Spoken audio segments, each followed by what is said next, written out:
Bueno, jóvenes, buenas tardes. Entonces vamos a retomar la última clase sobre el tema dieléctricos, ¿no? Y habíamos comentado que existen dieléctricos de diferentes tipos según el estado físico en el que se encuentran, pudiendo ser sólidos, líquidos o gaseosos. Por supuesto, nosotros vamos a estudiar el tipo más simple de dieléctrico, que es el sólido. Pero siendo sólido, el dieléctrico a su vez puede ser de dos tipos también. Ahí el criterio de clasificación sería si los átomos o las moléculas del material dieléctrico están ordenados o no en el espacio tridimensional. Cuando sí hay un ordenamiento espacial, el dieléctrico se llama cristalino. Y cuando no hay un ordenamiento espacial de sus átomos y moléculas, entonces sería amorfo. Es una clasificación de los materiales según el ordenamiento espacial. Obviamente, entre estos dos tipos, cristalino y amorfo, sería más fácil considerar probablemente los cristalinos para su estudio, quiero decir, ¿no? Pero hay otra clasificación de dieléctricos cuando nos referimos a las moléculas o a los átomos, también puede ser, moléculas, átomos. Ya que los dieléctricos están hechos de átomos o moléculas, entonces hay que reconocer los tipos de moléculas o de átomos que conforman un dieléctrico. Y así tenemos las moléculas o átomos no polares y los polares.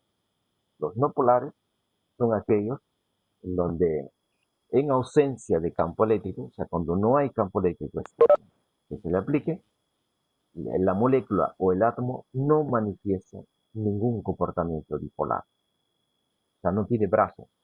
Sus centros de carga, positiva y negativa, están coincidiendo. Por eso también se llama simétrico, ¿no? Porque hay una coincidencia en los centros de carga, positivo y negativo. En cambio, cuando se actúa con un campo eléctrico externo, a esos centros de carga se separan. Y esa separación, esa distancia de separación, se llamaría, ¿no?, brazo dipolar si interpretamos a esos dos centros de carga positiva y negativa como si fuera un dipolo. Y entonces le debe corresponder, desde el punto de vista del dipolo, una, un momento dipolar, ¿no?, que es la característica eléctrica de cualquier dipolo. Pero ese momento dipolar eléctrico es un vector. Entonces, de acuerdo a la definición, es un vector tal que su línea de acción, la línea de acción se encuentra o coincide con la línea que contiene a las cargas del dipolo. Acá diríamos que contiene a los centros de las cargas, positiva y negativa de la molécula o del átomo, ¿cierto? Y el sentido está definido para el momento dipolar como siendo desde la carga negativa hacia la positiva, de menos a más, ¿sí? Y el módulo tiene otra definición que es igual al valor absoluto de cualquiera de las cargas del dipolo por el brazo dipolar, que es la distancia entre las cargas, ¿sí? Así está definido como un vector el momento dipolar eléctrico, ¿no?, en cuanto a módulo, dirección y sentido. Entonces, cuando se actúa con un campo eléctrico externo sobre una molécula o un átomo que es no polar, los centros de carga, repito, se separan. Ahora la pregunta es, ¿cuánto se separarán? ¿En qué distancia? Bueno, si se van a separar, la distancia, o sea, llamada brazo dipolar, va a depender de cuán intenso sea el campo externo. Si el campo externo fuera débil, entonces esta distancia de separación sería relativamente corta, pequeña. Pero si este campo externo es intenso, fuerte, entonces esta distancia de separación será también proporcionalmente mayor, ¿no?, que en el caso anterior, ¿sí? Y eso al mismo tiempo obviamente nos da la idea de que el dipolo, ¿no?, el comportamiento dipolar, ¿no?, que tendría esta molécula desde el punto de vista de sus centros de carga, sería un dipolo elástico, ¿no? Como alguien creo que dijo en la clase pasada, sí, este es un dipolo, sería un dipolo elástico, ¿no? Porque lo que está variando en un dipolo elástico, en este caso está variando es el brazo dipolar, o sea, la distancia. No varían las cargas, pero sí la distancia, ¿sí? Ahora, En este tipo de moléculas o átomos no polares se cumple esta propiedad, que el momento dipolar P pasa a ser paralelo al vector E, intensidad de campo eléctrico, automáticamente, automáticamente. Y entonces, si son paralelos, debe haber una constante de proporcionalidad o un coeficiente. El coeficiente, aquí lo estoy escribiendo como el producto de un beta por un epsilon cero. O sea, lo que estoy haciendo es involucrar dentro de todo el coeficiente a la constante epsilon cero. Pero eso solo por comodidad, ¿no? Porque facilita, digamos, el estudio del electromagnetismo. En adelante veremos, bueno, tal vez así luego no contempla las ecuaciones de Maxwell, ¿no? Las ecuaciones que permiten describir cualquier fenómeno electromagnético. Entonces, en muchos casos es conveniente que dentro de la teoría electromagnética considerar aquí la constante, involucrar a la constante X. Realmente la constante debiera ser beta y se llama polarizabilidad molecular. ¿Qué indica beta? O sea, ¿qué valor numérico podría tener beta? Eso depende de qué tipo de molécula se trata. Es decir, cuán elástico es su comportamiento dipolar. Si para un campo eléctrico externo fácilmente se separan los centros de carga, quiero decir que el brazo dipolar sería grande, entonces querría decir que beta sería grande, en este caso, ¿no? Si para ese mismo campo eléctrico que actúa sobre otra molécula, los centros de carga de esa otra molécula se separan poco en comparación con la molécula anterior, querría decir que su beta, el valor de beta de esa segunda molécula, sería pequeño, ¿no? Así que dependiendo, ¿no?, de cuán fácil se polarice, ¿no? Este fenómeno, disculpe jóvenes, me he olvidado de decir, este fenómeno de separación de los centros de carga se conoce también como polarización. Así que entonces decimos que cuando actúa un campo externo sobre una molécula no polar, la molécula se polariza, entendiendo a la palabra polarizar como que, como la separación de los centros de carga. ¿Sí? ¿En qué medida se separan? O sea, ¿cuánto será la distancia de separación? Si es pequeña o grande, eso va a depender del tipo de molécula, va a depender de beta, cuantitativamente hablando. ¿Sí? Muy bien. Ahora existen las moléculas polares. Las moléculas polares como tienen un comportamiento diferente. En ausencia de campo eléctrico ya tienen un comportamiento dipolar. O sea, ya se manifiestan como un cierto dipolo. En consecuencia, con un módulo de P, una dirección y un sentido. El sentido, no olviden, siempre va de menos de la carga negativa a la carga. Ahí está. Y ahora cuando se activa con un campo externo, ¿qué va a ocurrir con la molécula? Que ya tiene un comportamiento dipolar previo. Entonces ahí ocurren dos opciones, ¿no? Dijimos dos posibilidades. Una, que esta molécula se comporte como un dipolo rígido. Esa es una opción. Recuerden ustedes que es dipolo rígido, ¿no? Aquel dipolo cuyo brazo dipolar no cambia. A pesar de que el campo eléctrico que actúe sobre el dipolo pueda ser muy fuerte o muy grande, si es que es rígido el dipolo, su brazo no va a cambiar. Entonces, ¿qué le quedaría como reacción al dipolo cuando actúe un campo eléctrico sobre él? Lo único que le quedaría es reaccionar de qué manera, reorientando su momento dipolar a favor del campo. Eso es lo que le quedaría. Es la única manera de reaccionar, ¿no?, que tendría la molécula que tiene comportamiento dipolar frente o bajo la acción del campo externo, siendo dipolo rígido. Pero ¿qué tal si la molécula no tiene, no se comporta como dipolo rígido, sino como dipolo elástico? Entonces, ¿cómo va a reaccionar cuando actúa un campo externo?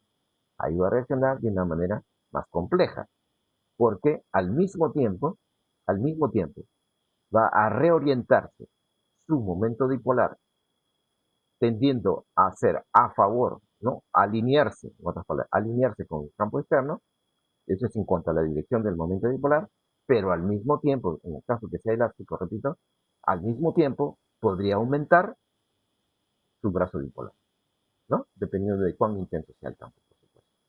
¿Sí? Entonces sería más complejo, ¿no?, su comportamiento cuando la molécula es elástica.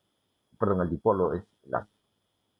Entonces, miren, estudiar entonces, los dieléctricos constituidos por moléculas polares, ustedes comprenderán que sería complejo. ¿Ok? Por eso nosotros en nuestro curso, pues no nos vamos a complicar pues la vida, ¿no? A estas alturas todavía estamos en la física básica, ¿no? Física 3 es un curso básico todavía. Así que vamos a restringirnos al caso más simple, de estudio de dialéctrico, compuesto entonces por qué tipo de moléculas. No las moléculas polares, estas que podrían reaccionar de manera compleja en un campo externo, sino los dieléctricos que vamos a considerar van a estar constituidos por moléculas no polares, que es la forma más fácil de describir los fenómenos, ¿no?, eléctricos en los dieléctricos. ¿Sí? Entonces aquí, por ejemplo, vamos a considerar otra clasificación de dieléctrico, ya como un material de un cierto cuerpo. Aquí, por ejemplo, el cuerpo le estoy dando la forma, solo para facilitar la explicación, una forma hexaédrica, ¿no? O sea, un paralelepípedo rectángulo, o un cubo, un dieléctrico con esa forma cúbica. ¿Y compuesto de qué tipo de moléculas? ¿No polares o polares? ¿Qué vamos a decir? No polares, que es la forma más fácil, porque siendo no polares sería más fácil de describir el fenómeno o los fenómenos eléctricos. Y además vamos a considerar, para facilitar más todavía la explicación o la descripción, que las moléculas o los átomos son iguales en todo el volumen del material, ¿no? Que sería una manera de simplificar más todavía la situación. Entonces, cuando actúa un campo externo, ¿qué va a ocurrir con cada molécula del material? Si las moléculas, repito, son no polares, cuando ese campo aún no actuaba, ese campo externo, ¿en qué estado se encontraban las moléculas? O con un estado tal que sus centros de carga estaban coincidiendo. O sea, aún no manifiestan su comportamiento dipolar. Pero apenas actúa el campo externo, ya que las moléculas son no polares, entonces inmediatamente se separan los centros de carga. Y automáticamente los momentos dipolares correspondientes para cada molécula se van a alinear con las líneas del campo externo aplicado. ¿Sí? Automáticamente. Por eso yo digo, representado aquí en esta figurita, miren, la carga negativa hacia la izquierda, la carga positiva hacia la derecha, ¿no? Aló, aló. ¿Por qué no se polariza al revés, jóvenes? Aló, aló. ¿Alguien nos puede decir por qué no la carga positiva a la izquierda y la negativa a la derecha? ¿Por qué no? Bueno, por el campo externo está entrando las cargas negativas, ¿no? Por decirlo así, por eso se entra de esa manera. Ah, claro, por una propiedad, ¿no? Anterior de una clase pasada, muy bien, que cuando soltamos, por ejemplo, una carga de prueba que es positiva por definición en esa región donde hay campo eléctrico, esa carga de prueba que es positiva va a tender a moverse a favor de la línea del campo, o sea, para la derecha, diríamos. Pero si en lugar de ella soltáramos una carga negativa, ella, ¿cómo se va a mover? Hacia la izquierda, en contra del sentido de la línea del campo. Es una propiedad, ¿no?, que se define fácilmente, ¿no?, analizando pues las fuerzas, ¿no? Las fuerzas que actuaría y el signo de la carga. Pues aquí es lo mismo, pero acá no tenemos cargas libres, sino son centros de carga, ¿no? Es diferente de carga libre, ¿no? Aquí le llamamos carga libre. Carga libre le vamos a llamar en adelante aquella carga que tiene la posibilidad de desplazarse por el volumen del material. ¿Y por qué va a tener posibilidad de desplazarse? Porque no está unida fuertemente a los átomos o a las moléculas del material. Por eso es libre, pero entre comillas, claro. No totalmente libre, obviamente, ¿no? Pero un cierto grado de libertad de movimiento va a tener. En cambio, estas menos y más que aquí estoy representando a qué cargas. ¿Cargas libres? ¿Serán cargas libres? Aló, aló. Estas cargas negativas y positivas.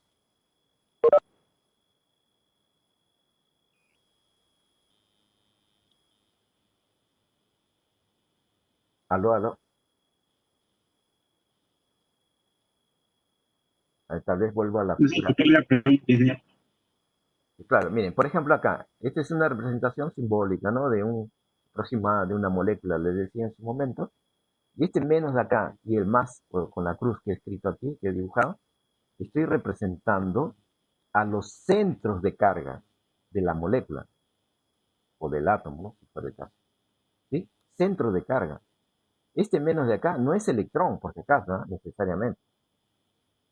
Es el centro de carga de todos los electrones, dependiendo pues del número atómico, ¿no? En la tabla periódica, ¿se acuerdan? Número atómico. Y cada átomo, según su número atómico, tiene muchos, varios electrones alrededor de los núcleos.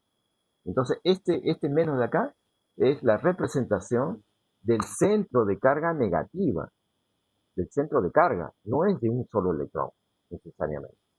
Aquí este puntito más, tampoco, no es solamente una sola carga, no, ese es el centro de carga de todas las cargas positivas que hayan en la molécula. Y está en los protones, ya sabemos, y además a su vez en los núcleos de cada átomo. ¿Sí? Entonces son centros de carga, ¿de acuerdo? Para que sean libres estos centros de carga, ¿qué tendría que ocurrir, jóvenes? A ver, aló. ¿Se podrían ser libres en algún momento? ¿Y qué condición o qué condiciones tendría que manifestarse para que los centros de carga para que se separen completamente?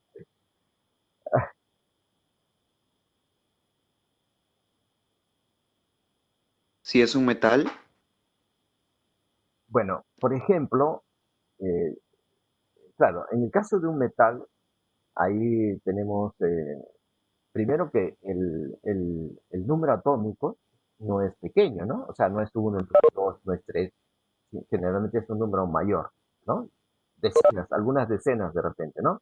El número atómico, la tabla periódica. Entonces, lo que quiero dar a entender es que hay muchos electrones alrededor de los núcleos de esos átomos, ¿cierto? Y repito, aquí en esta representación simbólica o esquemática, estoy representando, ojo, a los centros de carga. Ya hemos hablado del centro de carga, ¿no? En la clase pasada, me parece. Muy bien. Entonces, para que los centros de carga se separen, sería más notable, más fácil de reconocer cuando el número atómico sea pequeño. Por ejemplo, el hidrógeno, que es más fácil, creo, de reconocer.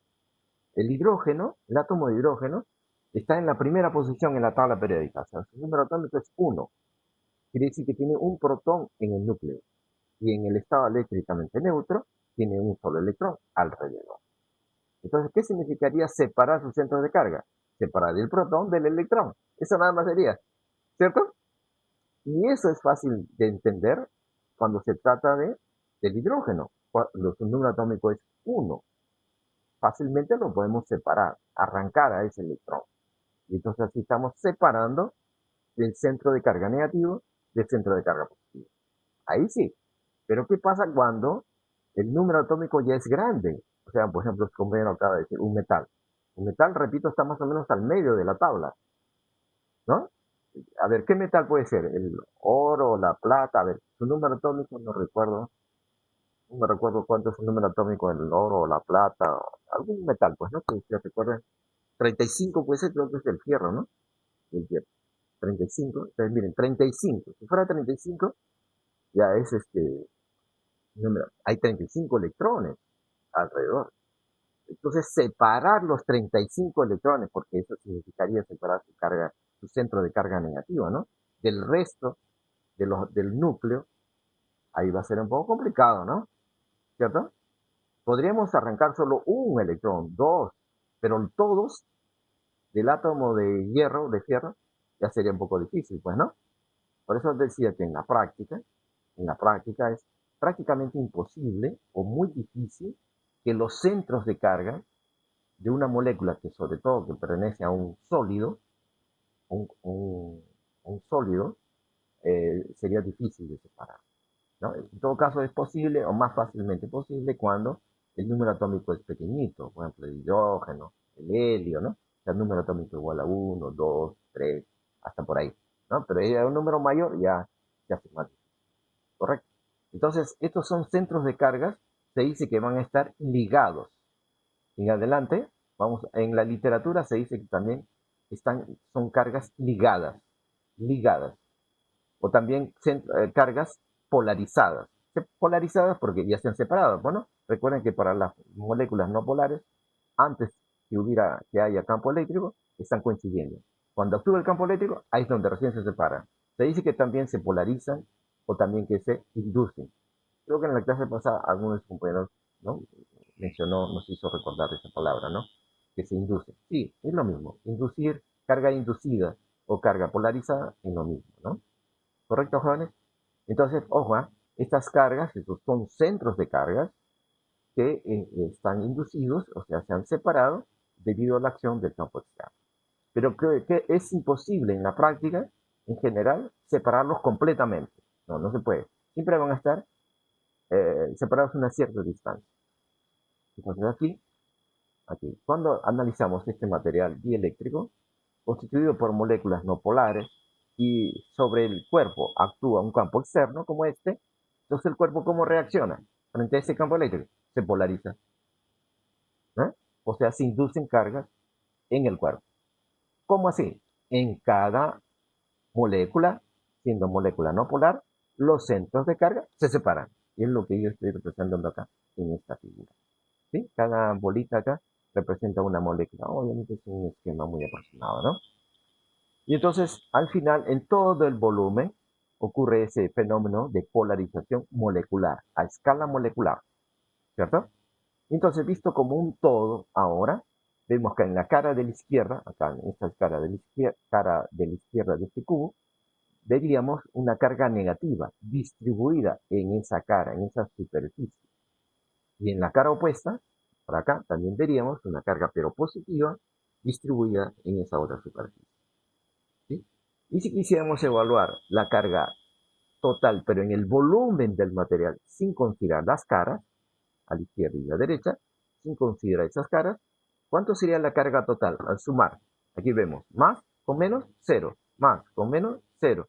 ¿Me siguen, no? Más con menos cero, más con menos cero, ¿sí? Cero, cero, cero, cero sería la carga en el volumen. Entendiendo por volumen, sin las caras izquierda y derecha. ¿Correcto, jóvenes? Como la carga es nula, entonces nos hace pensar, o digamos, podemos considerar aproximadamente como si se tratara de un condensador, solo por analogía. ¿Se acuerdan? Un condensador tiene un comportamiento similar, no igual, pero parecido, ¿no? En un condensador tenemos armaduras, y cuando el condensador se electriza, una armadura se electriza positivamente y la otra negativamente, ¿no? Cuando es sometido a una diferencia de potencial. ¿Se acuerdan, no? De condensador. Por lo tanto, aquí también esta cara de la izquierda jugaría el rol de una armadura electrizada negativamente y esta otra cara de la derecha jugaría el rol de la otra armadura electrizada positivamente.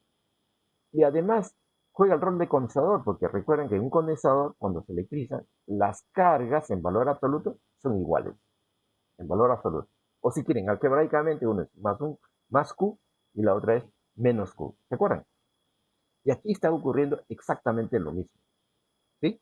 La carga negativa que por aquí se induce o se polariza en esta cara de la izquierda es exactamente la misma en valor absoluto que la derecha. Como ustedes verán, ¿no? Claro, para este caso, para esta geometría del cuerpo, obviamente, ¿no? ¿Está claro, jóvenes? En otras palabras, tenemos una carga distribuida en una superficie y la magnitud física que nos dice cómo se distribuye la carga por unidad de área es la densidad. Aquí está. Si les recordado, sigma es el símbolo que usamos para denotar densidad superficial de carga.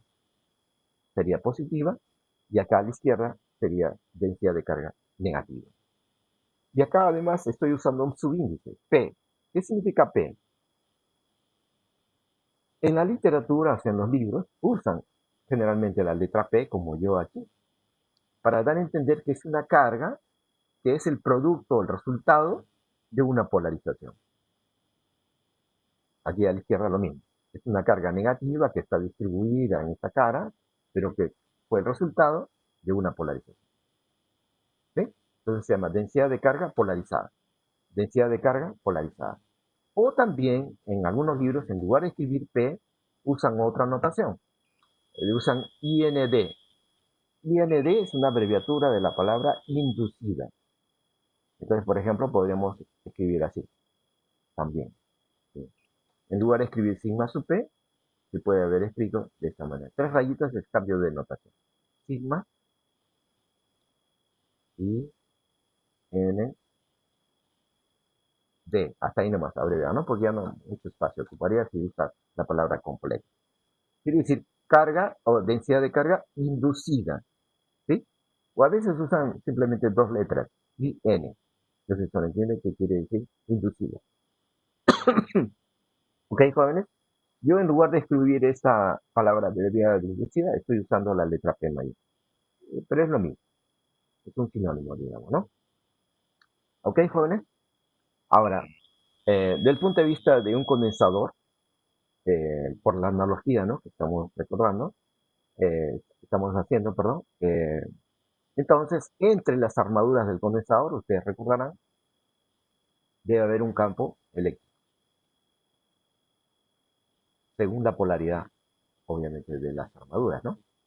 Entonces, para seguir la analogía, ahí esta sería la carga, la armadura de carga negativa, esta de acá, y la de acá sería la armadura de carga positiva, ¿sí? Carga positiva. Y ustedes recordarán que entre las armaduras, cuando el condensador se electriza, aparece un campo eléctrico.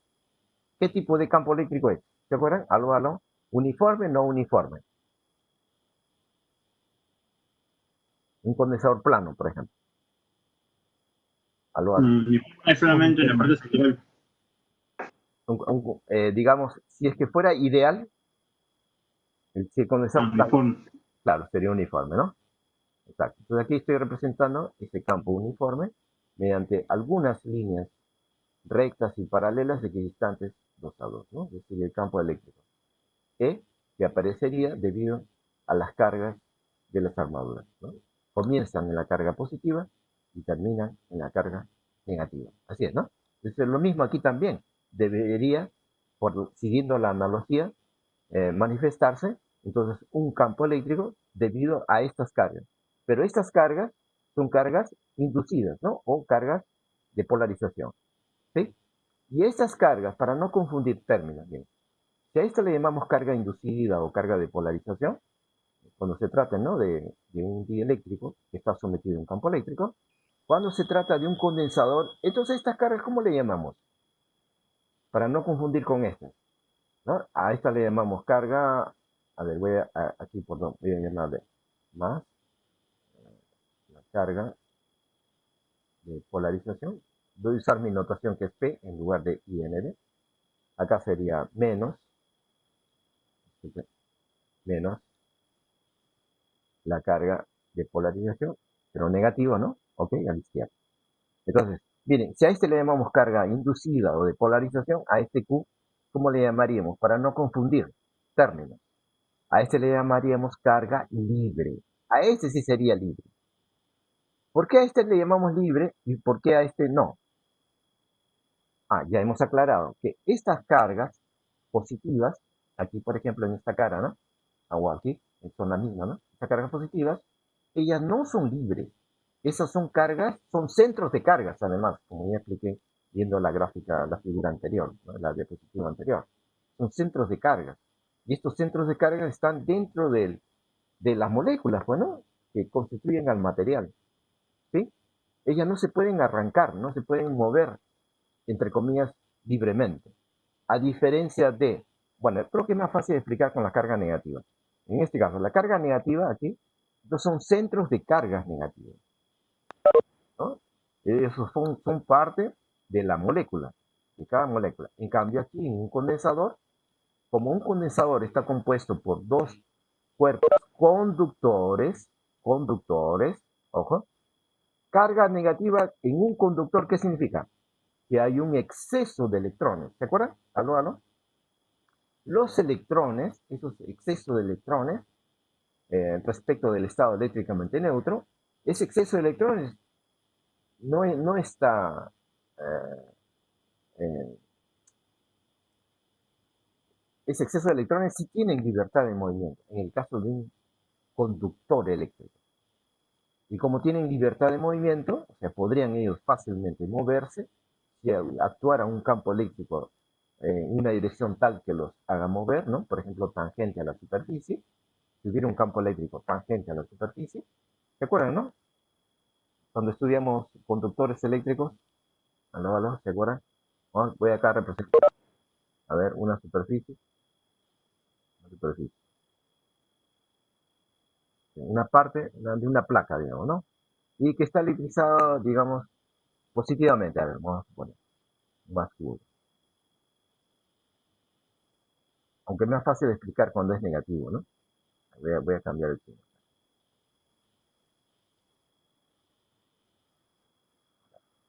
Supongamos que es carga negativa, ¿sí? Es un pedazo de placa, pero conductora. Y entonces, ¿qué significa carga negativa? Que hay un exceso de electrones, ¿cierto? Exceso respecto del estado neutro, pues, ¿no? Entonces, esos electrones podrían moverse eventualmente. Si es que partimos acá del estado de equilibrio electrostático, ¿se acuerdan que es equilibrio electrostático, no? Vamos a suponer que comienza del estado del equilibrio electrostático. Para que los electrones en exceso se puedan mover, ¿qué debe ocurrir, jóvenes? ¿Qué condición ustedes impondrían para que la carga se mueva? Esa carga en exceso. Aló.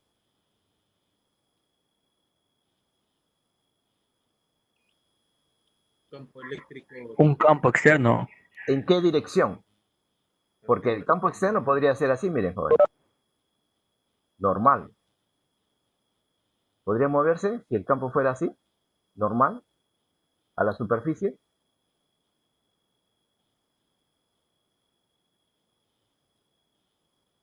Si fuera normal, o sea, normal quiere decir pues perpendicular, ¿no?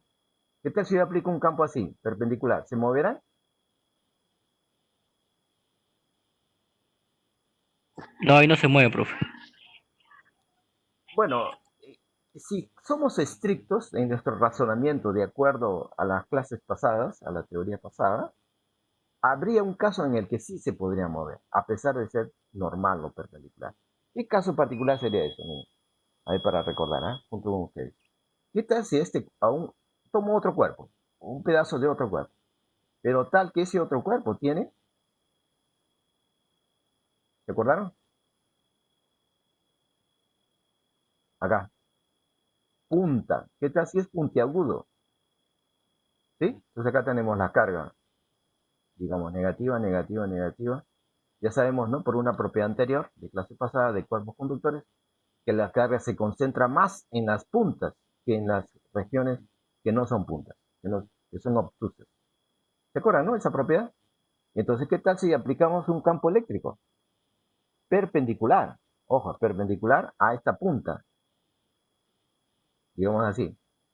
¿Qué tal? ¿Qué podría ocurrir?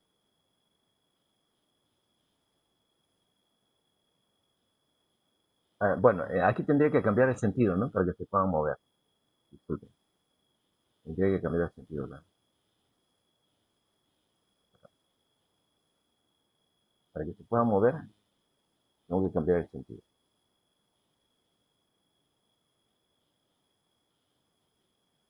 Así. Ahora sí. A ver, ¿qué tal? ¿Qué tal si aplico un campo normal, perpendicular, pero a la punta? Entonces, ¿se moverán los electrones o no?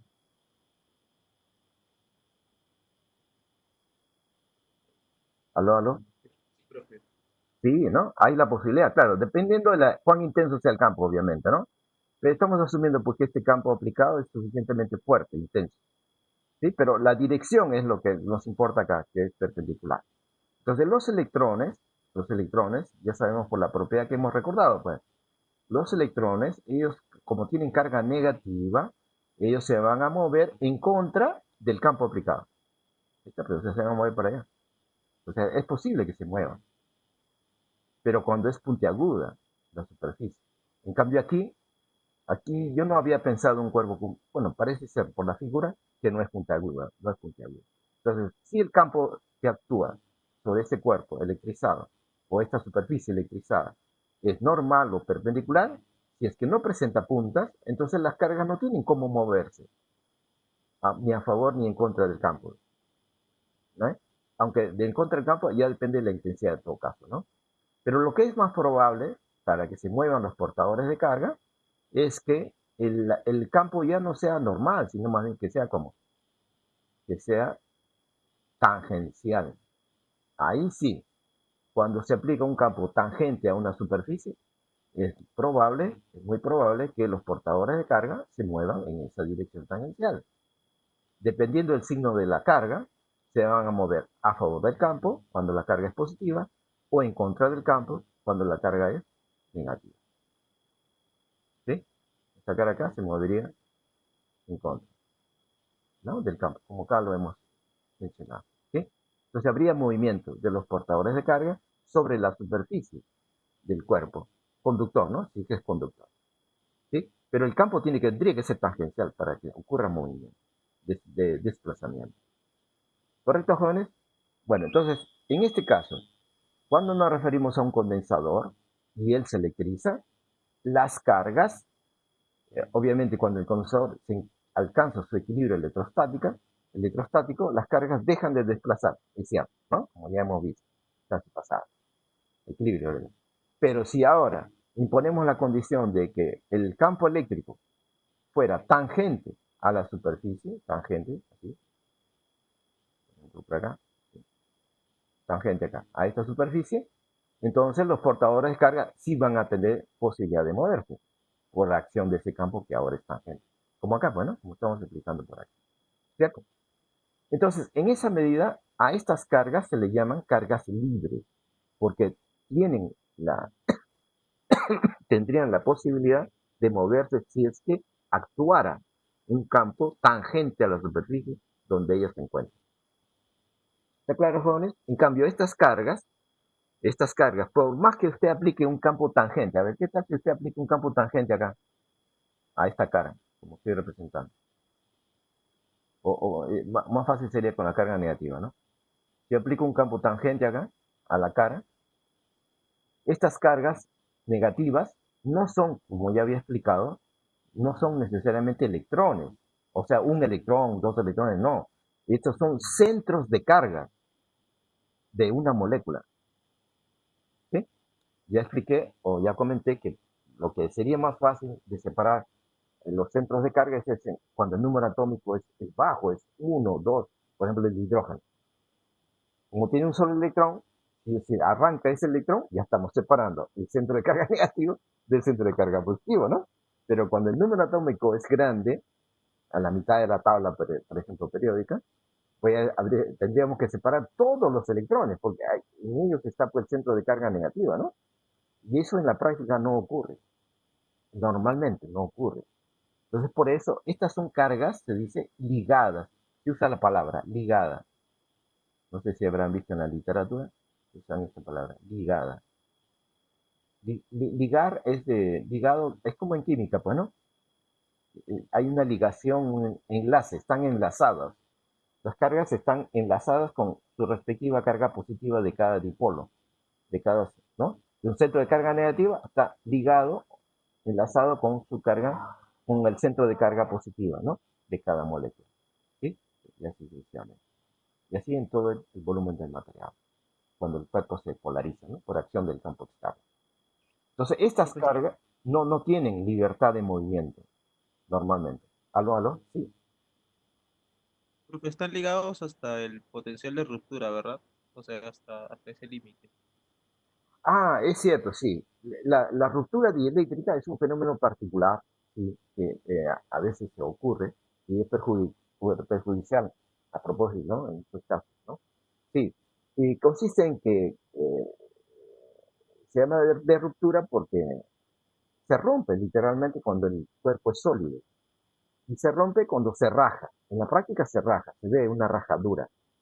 Y por esa rajadura se crea un camino para que los portadores de carga, que serían ¿quiénes? Los electrones. En el caso de ser un cuerpo sólido, ya sabemos, lo que es más fácil de moverse son electrones antes que protones, ¿cierto? Entonces, debido al campo eléctrico, que normalmente es intenso cuando hay una ruptura dieléctrica, recuerden que la ruptura dieléctrica se manifiesta bajo qué condición. ¿Cuál es la condición? De que la diferencia de potenciales es alta. Ya lo comentamos como ejemplo en el caso de un rayo. Claro, el caso del rayo es un caso extremo, ¿no? Pero para ver la idea de que el voltaje entre la nube y el piso o la superficie terrestre es del orden de millones de voltios.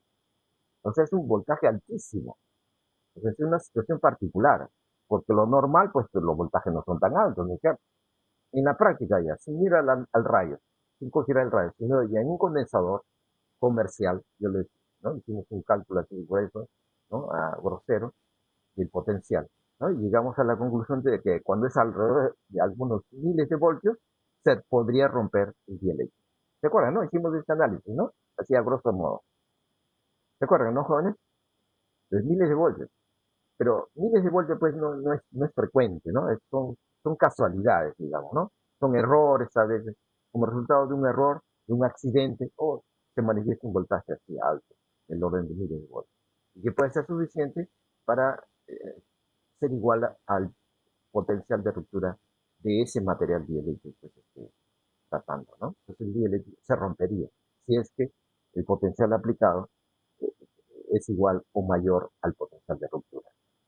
Entonces, a partir de ese valor, por otro lado, recuerden que un voltaje, o sea, una diferencia de potencial, equivale a un campo eléctrico. Es como en un condensador, ¿no? Si usted electriza el condensador acá, es porque lo está sometiendo a una diferencia de potencial, ¿cierto? Y esa diferencia de potencial equivale a este campo eléctrico. O sea, eh, eh, son proporcionales en todo caso, ¿no? Para un cierto voltaje aplicado, entonces hay un campo correspondiente, ¿no? Proporcional a ese campo. Si el voltaje es bajo, el campo también es débil, bajo. Si el campo es alto, ¿no? O sea, grande, si el voltaje es grande, perdón, aplicado al condensador, el campo eléctrico correspondiente a ese voltaje también va a ser intenso, grande, ¿sí? Es más o menos proporcional. En el caso de un condensador plano, eso ocurre. Hay una formulita inclusive, ¿no? Delta B, ¿se acuerdan, no? Igual a E por A. Eso lo vimos en la clase pasada. A ver, lo voy a escribir. Delta B o B, simplemente como tiene aquí, es el voltaje o diferencia de potencial. Resulta igual a E es la intensidad del campo eléctrico entre las armaduras, por A, donde A es la distancia entre las armaduras. ¿Se acuerdan esta relación? Esto es válido solamente cuando el condensador es plano. Solo cuando es plano y además ideal, claro, ¿no? Cuando es ideal. Bueno, entonces yo le decía de que cuando se rompe el dieléctrico, el voltaje aplicado seguramente es alto, grande, miles de voltios en la práctica. Y eso significaría que E entonces también sería, ¿no?, proporcionalmente grande, intenso. Y puede ser suficientemente intenso aquí, entre una cara y la otra del dieléctrico, que puede arrancar uno o muchos electrones de los muchos átomos pues, que hay o moléculas que hay en el material, ¿cierto? Pueden arrancar. Esos electrones, una vez que son arrancados, ellos pasarían a ser libres, entre comillas. ¿Entendió, jóvenes? Entonces, ellos son los que se moverían fácilmente por ese camino que se crea cuando se raja el material. El material, literalmente, cuando es sólido, se raja. Miren, aquí estoy presentando acá una rajadura. Entonces, los electrones preferencialmente van por ese camino. ¿Por qué por ese camino? Porque ese camino tiene menor resistencia eléctrica. Bueno, luego cuando estudiemos corriente eléctrica, que es en un capítulo siguiente, se llama corriente eléctrica, hay una propiedad física que se llama resistencia eléctrica. Entonces, los portadores de carga prefieren ir por el camino de menor resistencia eléctrica. Y el camino de menor resistencia eléctrica es justo la rajadura del material. Y entonces, al final, si este dieléctrico está dentro de este condensador, ¿qué pasaría con el condensador entonces? El condensador, como alguien dijo, no sé si en esta sección, alguien de su compañero dijo, entonces hay un cortocircuito. ¿Pero qué significa? Yo pregunté cortocircuito. Que en términos de carga eléctrica, si inicialmente está electrizado el condensador se neutraliza. O sea, las cargas negativas, por ejemplo, acá de esta armadura pasarían a la otra armadura, neutralizando su carga positiva. O sea, al final se deselectriza el condensador. Entonces ya deja de cumplir su rol, es decir, la diferencia de potenciales entre sus terminales sería cero. Cero, ¿no? Eso se conoce como cortocircuito. Que es perjudicial normalmente en un dispositivo, ¿no? Porque un condensador se supone que es parte de un dispositivo, parte de un circuito, de una red eléctrica. ¿no? Y si hay un cortocircuito, entonces malogra, hasta puede malograr el dispositivo como un todo, ¿no? Por eso suele ser perjudicial el cortocircuito. ¿Aló, aló? ¿Se entendió, Juan? ¿Alguna pregunta? Sí, profe. La propiedad que no permite, digamos, que se muevan las cargas libremente es la resistencia. Ah, ya, el hecho de que entonces estas cargas que yo estaba explicando, ¿no? Estas cargas negativas y positivas en la práctica, cuando son, eh, debido a que son centros de cargas, no son, este menos no es necesariamente un electrón, no, es centro de carga negativa, o sea, de un conjunto de electrones, ¿sí?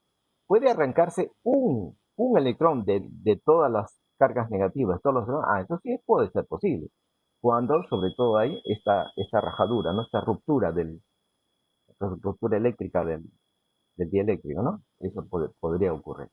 Pero normalmente no se pueden separar estos centros de carga negativa y positiva. Como no se pueden separar, se usa la palabra ligada, aquí le escribo, ligada. Entonces, carga ligada se llama. ¿Sí? Esta carga negativa ligada, también en lugar de decir inducida, el sinónimo es ligado.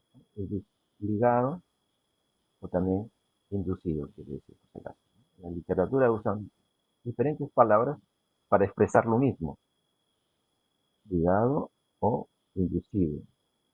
Yo, por ejemplo, a veces uso la palabra polarizado, que es lo mismo, polarizado, polarizada, ¿no? ¿Verdad? Ligada o inducida o polarizada, me estoy refiriendo al mismo fenómeno, a la misma situación. ¿Ok? Entonces, no son cargas libres. Como no son cargas libres, sino cargas ligadas o inducidas polarizadas, es que entonces eh, no son libres, pues, ¿no? No son libres. Para que se puedan mover, tendría que haber un campo tangencial y muy intenso, ¿no? Y siendo un campo tangencial e intenso, inclusive no puede arrancar todos los centros de carga negativa, sino por solamente uno, dos, algunos electrones, ¿no? Bueno, jóvenes, a eso me refería. Entonces voy a borrar estas anotaciones para poder continuar. Entonces yo le decía que por analogía con un condensador, entre estas dos caras debe manifestarse un campo eléctrico. Ese campo eléctrico, ¿no? Lo vamos a representar en cada punto mediante un vector E, intensidad de campo eléctrico. Ese es sub P. Aquí está escrito, mire. Y como es vector, ¿por qué lo he dibujado de derecha a izquierda? O sea, apuntando a la izquierda. ¿Por qué? Porque por analogía con el condensador, el campo eléctrico va de más a menos, ¿no? Esta carga positiva ligada a esta carga negativa ligada, ¿sí? De más a menos. Pero el campo externo estaba al contrario, ¿no? Hacia la derecha. Este campo de inducido o ligado de polarización está hacia la izquierda, en contra. Y siempre va a ocurrir eso, ¿no? Eso, siempre el sentido del campo externo va a tener un sentido opuesto al sentido del campo inducido, ¿cierto? ¿Aló, aló? ¿Será posible que el sentido del campo inducido esté a favor del sentido del campo externo? ¿Aló, aló? Nunca. No creo. No, nunca, pues, nunca, claro, nunca. Nunca. ¿Por qué nunca? Claro, ¿por qué nunca? Porque la carga negativa, como ya sabemos, tiende a moverse por una propiedad, ¿no? De clases pasadas, tiende a moverse en contra del sentido del campo. Y la carga positiva o el centro de carga positiva tiende a moverse a favor. Por esa razón, la carga positiva siempre va a estar a la derecha, ¿no? Bueno, en esta figura se llamaría derecha, ¿no? La carga negativa va a estar a la izquierda. O sea, nunca va a ocurrir al revés, ¿cierto? En esta figura, de acuerdo a esta figura. Entonces, por esa razón, estos sentidos de estos dos campos siempre van a ser opuestos, siempre, en cualquier caso. Ahora, la otra pregunta que quedó pendiente, y creo que yo la formulé, ¿no? Fue la siguiente, miren. Ahora, ya sabemos que en dirección estos dos vectores son colineales, ¿no? Ambos son horizontales, en sentido opuestos. Y ahora falta analizar módulos. ¿Cómo será el módulo del campo externo con el módulo del campo inducido o de polarización? ¿Pueden ser iguales? Porque miren, Si fueran iguales, ¿qué pasaría? Aló. A propósito, esta flechita aquí debajo, para mí representa que, el E resultante, creo que ya se entiende para todos, ¿no? E es la suma vectorial, es el resultante. Entonces, como estos dos campos, el inducido y el externo, tienen sentidos contrarios, existiría la posibilidad de que los módulos de estos dos campos sean iguales, y si así fuera, entonces el E resultante, ¿cuánto sería en ese caso? Aló. Cero. Cero, ¿no? O sea, significaría, claro, significaría que en un punto cualquiera dentro de este material, no habría campo, ¿no? Eso significaría, ¿cierto? Pero resulta que en la práctica, siempre encontramos un campo acá, dentro del material dieléctrico. Siempre. O sea, nunca es este campo nulo. ¿Eso qué nos quiere decir entonces? Que este campo inducido en módulo nunca es igual a este campo externo. Nunca. Claro, yo lo estoy diciendo ahora en palabras, ¿no? Ustedes saben que en física, pues, las palabras no son suficientes, ¿no? Hay que hacer demostraciones. Y todas las afirmaciones que se hacen en física, como en este momento yo lo estoy haciendo, debe ser demostrado. Ustedes, ¿no? Me tendrían como, ¿no? Como público, como personas que me están escuchando, me tendrían, ¿cómo se demuestra? ¿Cómo usted demuestra lo que está afirmando? ¿No?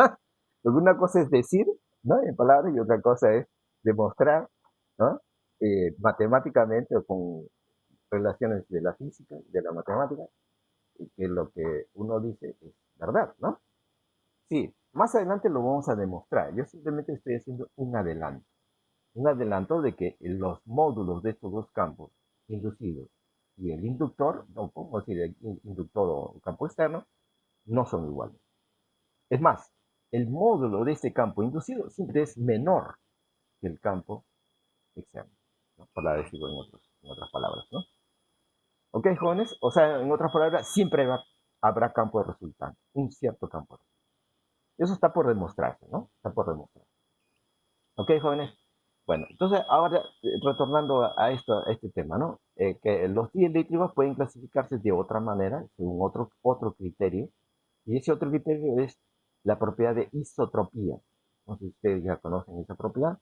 Se refiere a que cuando se cambia la dirección y sentido del campo externo, el cuerpo dieléctrico reacciona polarizándose, ya sabemos, ¿no?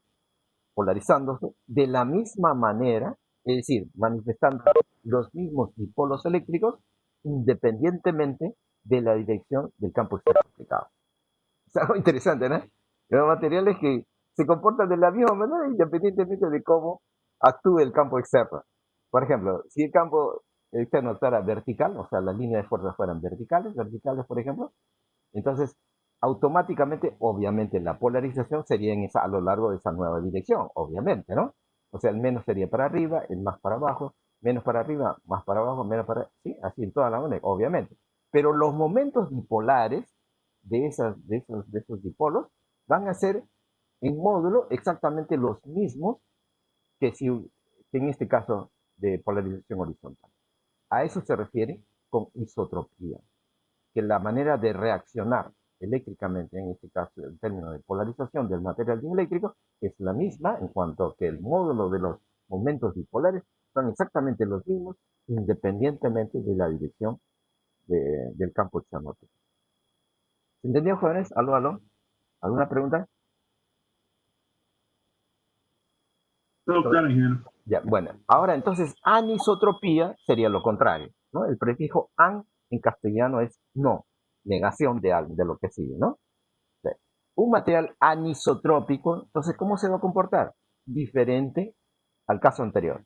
Quiere decir que cuando se actúa con un campo externo en una cierta dirección, en términos de líneas de fuerza, el cuerpo reacciona de una cierta manera, o sea, polarizándose de algún modo. Por ejemplo, aquí, miren, yo estoy exagerando de repente, de un momento dipolares no están alineados, inclusive con el campo totalmente, y no están un poco inclinados. Bueno, estoy de repente exagerando. No, aunque no estoy exagerando, de verdad, son fenómenos que ocurren en la práctica pero son raros, son poco frecuentes, pero igual ocurre. Pero lo que quiero dar a entender aquí es que si cambiara ahora la dirección, o sea, de las líneas del campo externo, por ejemplo, verticales hacia abajo, en los momentos, igual se va a polarizar obviamente, ¿no? El dieléctrico, pero los momentos dipolares moleculares, en este nuevo caso, va a ser diferente, diferentes, muy diferentes que para el caso cuando el campo es horizontal. ¿Sí? Eso nos está diciendo entonces que la manera de reaccionar el dieléctrico va a depender en qué dirección actúa el campo externo aplicado. ¿Ya? Que sean materiales anisótopos. Nuevamente, ¿no? A nivel de nuestro curso, obviamente siempre tratamos de simplificar los fenómenos al máximo, porque estudiamos pues una física básica, ¿no? Básica. Entonces, vamos a considerar en adelante que los dieléctricos van a ser isotrópicos, ¿no? Ya sabemos, desde el punto de vista molecular, es más fácil considerar que sean moléculas no polares, habíamos dicho, ¿no? Y ahora, además que los dieléctricos van a ser isotrópicos, ¿sí? Muy bien. Ahora veamos a este tema. Ya que cuando el dieléctrico se polariza a nivel molecular, cuando él es sometido a un campo externo, ¿cierto? Cada molécula va a manifestarse como si fuera dipolo. Es más, hemos supuesto que van a ser dipolos, perdón, moléculas no polares, ¿no? O sea, elásticas, ¿no? Elásticos, dipolos elásticos adquieren brazo dipolar cuando actúa el campo externo, recién. Y además el momento dipolar automáticamente va a ser paralelo al campo externo aplicado, ¿no? Esa es la propiedad de las moléculas no polares, ¿no? Siendo dipolos elásticos. Muy bien. Entonces en este caso, otra vez, tenemos un cubo, imaginemos, una geometría simple que estoy usando para explicar mejor, ¿no? O más fácil. Y miren, aquí estoy representando otra vez los dipolos moleculares. Miren, con estas bolitas acá que he dibujado representan moléculas. ¿Sí? Moléculas que han sido polarizadas, supuestamente bajo la acción de este campo externo. ¿Sí? Ahora, ¿cuántas moléculas hay? Eso va a depender de qué material se trate, cuál es su atomogramo o molgramo. Ustedes recuerdan, ¿no? De química, ¿no? ¿Sí? Y depende de las dimensiones macroscópicas, del volumen. Y entonces nosotros podemos calcular cuántas moléculas habría en un cierto volumen dependiendo de qué material se trate. ¿Sí? Entonces aquí yo voy a considerar un elemento de volumen, un volumen diferencial, un diferencial de B, que aquí lo he ampliado a la derecha. Es una ampliación de esta parte. ¿Sí? Entonces, ¿qué vería? En él encontraríamos, a pesar de ser como volumen pequeñito, diferencial, sin embargo, no es un punto, es simplemente un volumen, pero pequeño, nada más, ¿no? Muy pequeño. Pero igual encontraríamos muchos átomos o muchas moléculas en el caso. Por lo tanto, muchos dipolos, a pesar que el volumen es infinitesimal. ¿Cierto? Pero cada molécula, ya hemos dicho, tendría un comportamiento dipolar, ¿no? Por ser una molécula no polar, ¿no? Cada una es no polar. Y cuando actúa el campo externo, hemos dicho, se polariza. Esos son los dipolos moleculares. Entonces, el número de dipolos en este volumen va a ser cierto número. Aquí lo estoy denotando, representando por diferencial de n, ¿no? Diferencial proporcional a este volumen que también es diferencial. ¿Sí? Pero ese es el número, la cantidad de moléculas o de dipolos. ¿Cierto? Y todos están orientados de la misma manera. Eso significa entonces que todas las moléculas son iguales. O sea, querría decir que este material dieléctrico es al mismo tiempo homogéneo. La palabra homogénea, en este caso, se refiere a la homogeneidad, pero de masa, en masa, en masa. Por ejemplo, a ver, en la práctica, ¿qué puede ser? A ver, un material dieléctrico de la lista, ¿no? Que mostramos una lista, ¿no? En una tabla, en una clase anterior, me parece. Ahí teníamos, pues, baquelita, ¿no? Tendríamos papel, teníamos una variedad, ¿no? De materiales dieléctricos, pueden ser sólidos, líquidos, gaseosos, obviamente, ¿no? Pero de los sólidos estoy recordando, ¿no? Baquelita, ¿qué más dije? El vidrio, también, ¿no? Vidrio, etcétera. Hay una variedad amplia. Así que entonces aquí me estoy refiriendo a eh, que el material es homogéneo quiere decir que es puro, digamos, puro entre comillas, o sea, que no tiene impurezas. Por ejemplo, si fuera vidrio, vidrio tiene óxido de silicio, me parece, ¿no? Silicio. Entonces, si hay un otro material que no sea silicio u óxido de silicio, entonces eso se llama impureza, ¿no? Y la palabra impureza, además, quiere decir que está presente en una menor proporción en masa. O sea, poquito, por eso se llama impureza, ¿no? Y la gran mayoría en masa es el material eh, al que nos referimos en el caso del vidrio, por ejemplo, ¿no? Pero todo lo que no sea vidrio se llama impureza, ¿no? Entonces, cuando el material es homogéneo en masa, quiere decir que es un material puro, o sea, solamente óxido de silicio, digamos, en el caso del vidrio, o sea, sin impureza. En ese caso, entonces, estoy suponiendo aquí que todas las moléculas serían entonces iguales, idénticas, manifestando el mismo momento dipolar en particular. P sería el momento dipolar. ¿Sí? ¿Y cuántos P? ¿Cuántos momentos dipolares? El mismo número de moléculas, ¿no es cierto? Que es diferencial de N. Entonces voy a definir acá a eta, es el símbolo que uso para definir cuántas moléculas, vale decir cuántos dipolos hay por cada unidad de volumen, ¿no? Es una definición que estoy haciendo en este momento. Eta es la densidad volumétrica del número o de la cantidad de dipolos o de moléculas por unidad de volumen, ¿sí? Y esta otra magnitud es como el caso anterior, es una densidad volumétrica, porque es por unidad de volumen en el denominador. Pero en el numerador es un vector, a diferencia del caso anterior, que era un número, que es un número. Acá es un vector. ¿Qué vector es este? Este es el diferencial de P, por la notación, es momento dipolar. ¿Pero momento dipolar de quién? ¿De una molécula? No, no es de una molécula. Porque en el denominador me estoy refiriendo a un diferencial de volumen. A pesar que es pequeño, no contiene una molécula. Contiene diferencial de n moléculas, número grande, normalmente, ¿no? Pero que recordemos, un átomo gramo tiene, por ejemplo, el número de Avogadro, ¿no? 6 puntos, más o menos, ¿no? 6 por 10 a la 23, imagínense, un número enorme. Así que, por más pequeño que sea este volumen diferencial, aún así hay una gran cantidad de dipolos o de moléculas, ¿no? En este caso, ¿sí? Entonces, este diferencial dp es el momento dipolar resultante, sería, de todos los momentos dipolares moleculares. Y como resultante, acá lo he escrito debajo mío, sería la suma de todos los P moleculares, ¿no? Los momentos dipolares moleculares.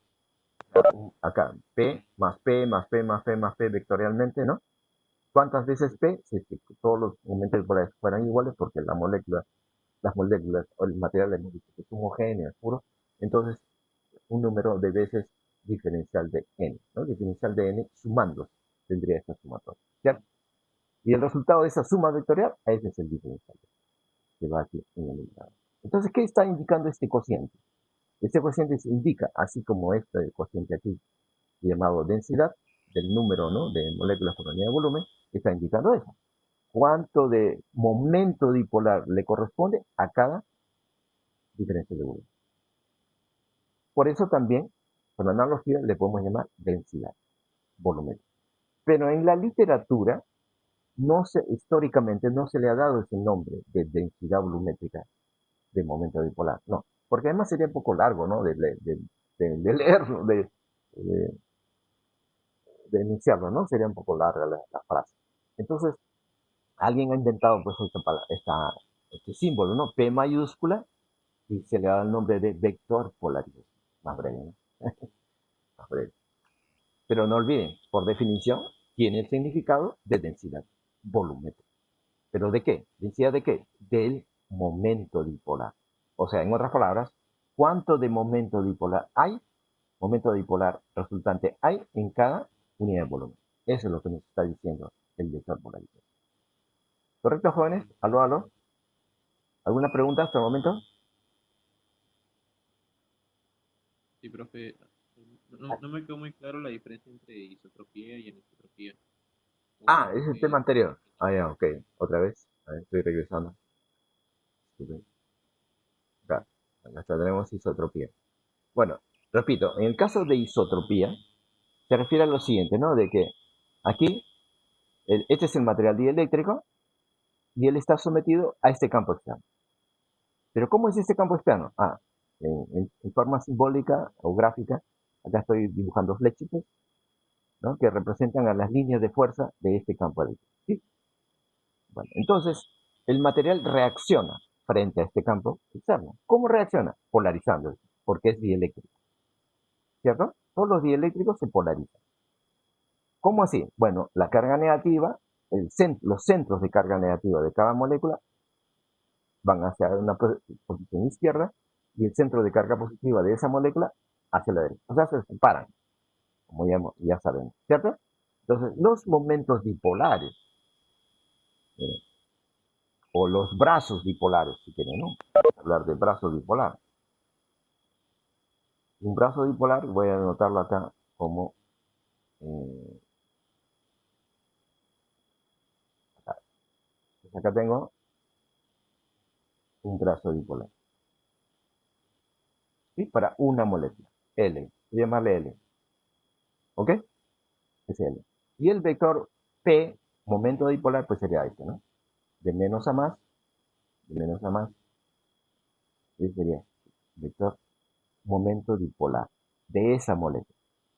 Está alineado el vector con el campo externo. ¿Sí? Ahora, ¿qué tal si cambiamos la dirección del campo externo aplicado? Que ya no sea horizontal hacia la derecha, sino que sea vertical hacia abajo. ¿Qué tal? A ver. Lo voy a mejor dibujar aparte, ¿no? Para que no confundir. Voy a dibujar aparte, creo.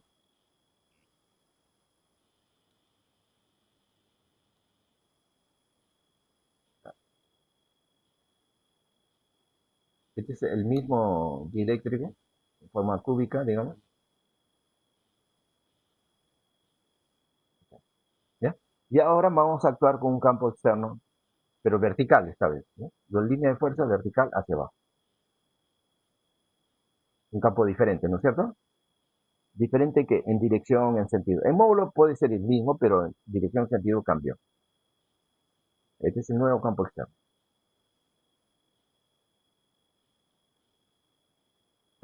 Estamos claros, ¿no?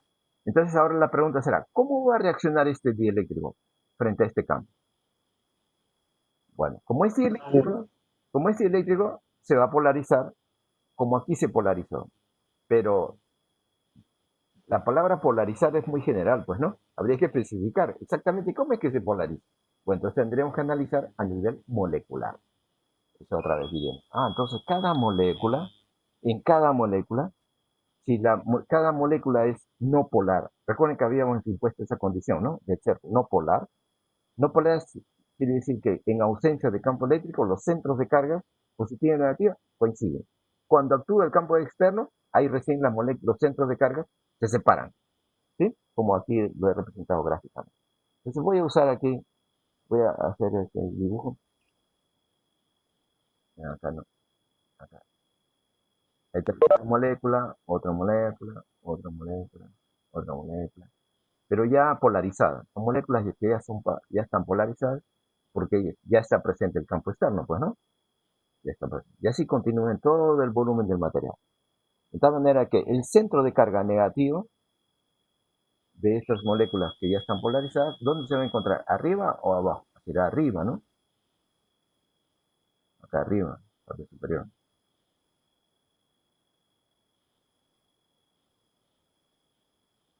Y así. Lo mismo para el centro de carga positiva, será para abajo, ¿no? Un tanto para abajo.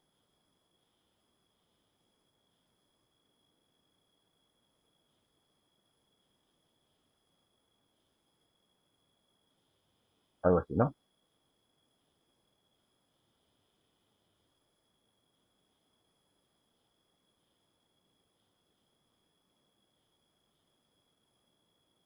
Sí, salió muy grande. Bueno, y así, ¿no? Así, joven, ¿no? Así tenemos entonces, miren, la polarización ahora se manifiesta en esta dirección, en la misma dirección que el campo aplicado, o sea, vertical. Los centros de carga están para arriba. ¿Por qué para arriba? ¿Por qué no para abajo? Porque la carga negativa tiende a ir en contra, ¿no?, de las líneas del campo externo aplicado, en contra.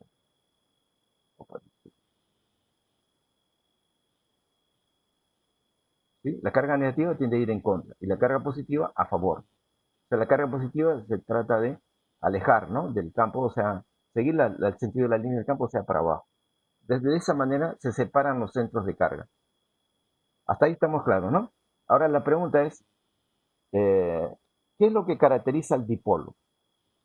Desde el punto de vista dipolar, una característica es su brazo dipolar, o sea, L. ¿Cómo será este L comparado con el L anterior, aquí? Cuando el material es isotrópico, estos L de aquí, estos brazos dipolares, son iguales. Aló, aló.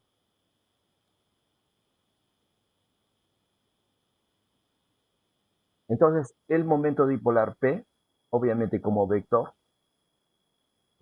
es diferente, ¿no? Porque tiene, como vector tiene, pues, vertical, ¿no? Vertical hacia abajo. Y aquí el vector P era horizontal hacia la derecha. Pero en módulo de P, el módulo de P, este módulo, es el mismo módulo anterior.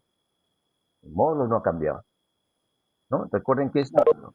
Por definición, es la carga, en valor absoluto, ¿no?, del dipolo por el brazo dipolar.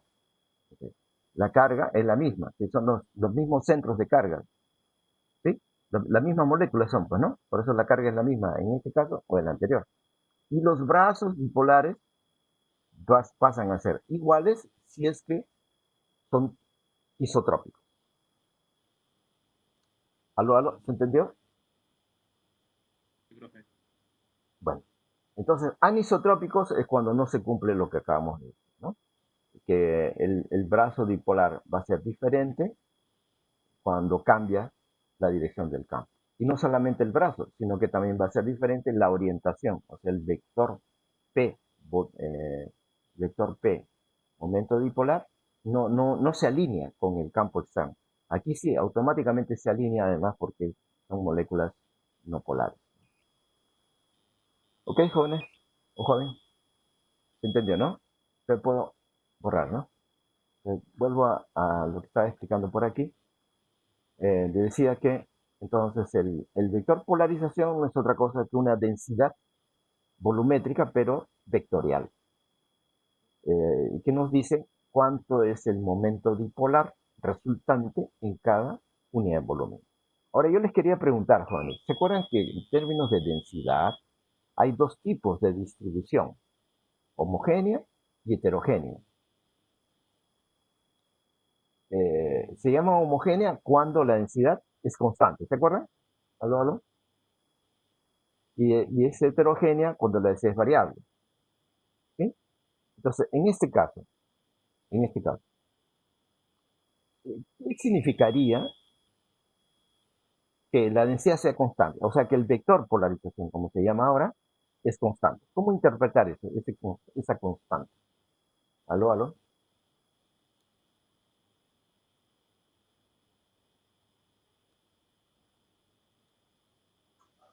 No escuché, ingeniero, ¿cuál era la pregunta?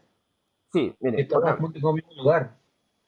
sí, miren, Bueno, yo le estaba comentando, ¿no?, de que en términos de densidad, ¿no?, porque recuerden que aquí por la definición se ve que es una densidad volumétrica, pero no es una densidad escalar, sino una densidad vectorial. ¿Sí? Y entonces, recordemos que para cualquier densidad hay dos tipos de distribución, homogénea y heterogénea. Homogénea es cuando la densidad es constante, y heterogénea es cuando la densidad es variable. Entonces yo pregunto, ¿cómo interpretar el caso de esta densidad constante? ¿Qué nos quiere decir que la densidad sea constante? Esta densidad, o sea, el vector por densidad constante, en otras palabras. ¿Cómo interpretar esto?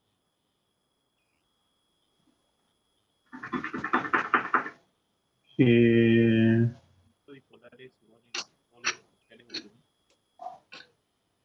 Que los momentos dipolares son iguales para cada molécula.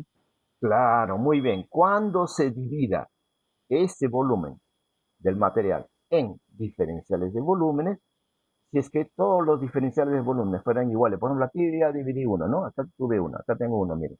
Lo voy a resaltar, un cubito, ¿no? Que lo amplié aquí a la derecha, ¿no? Y así como este puedo tener más, ¿no?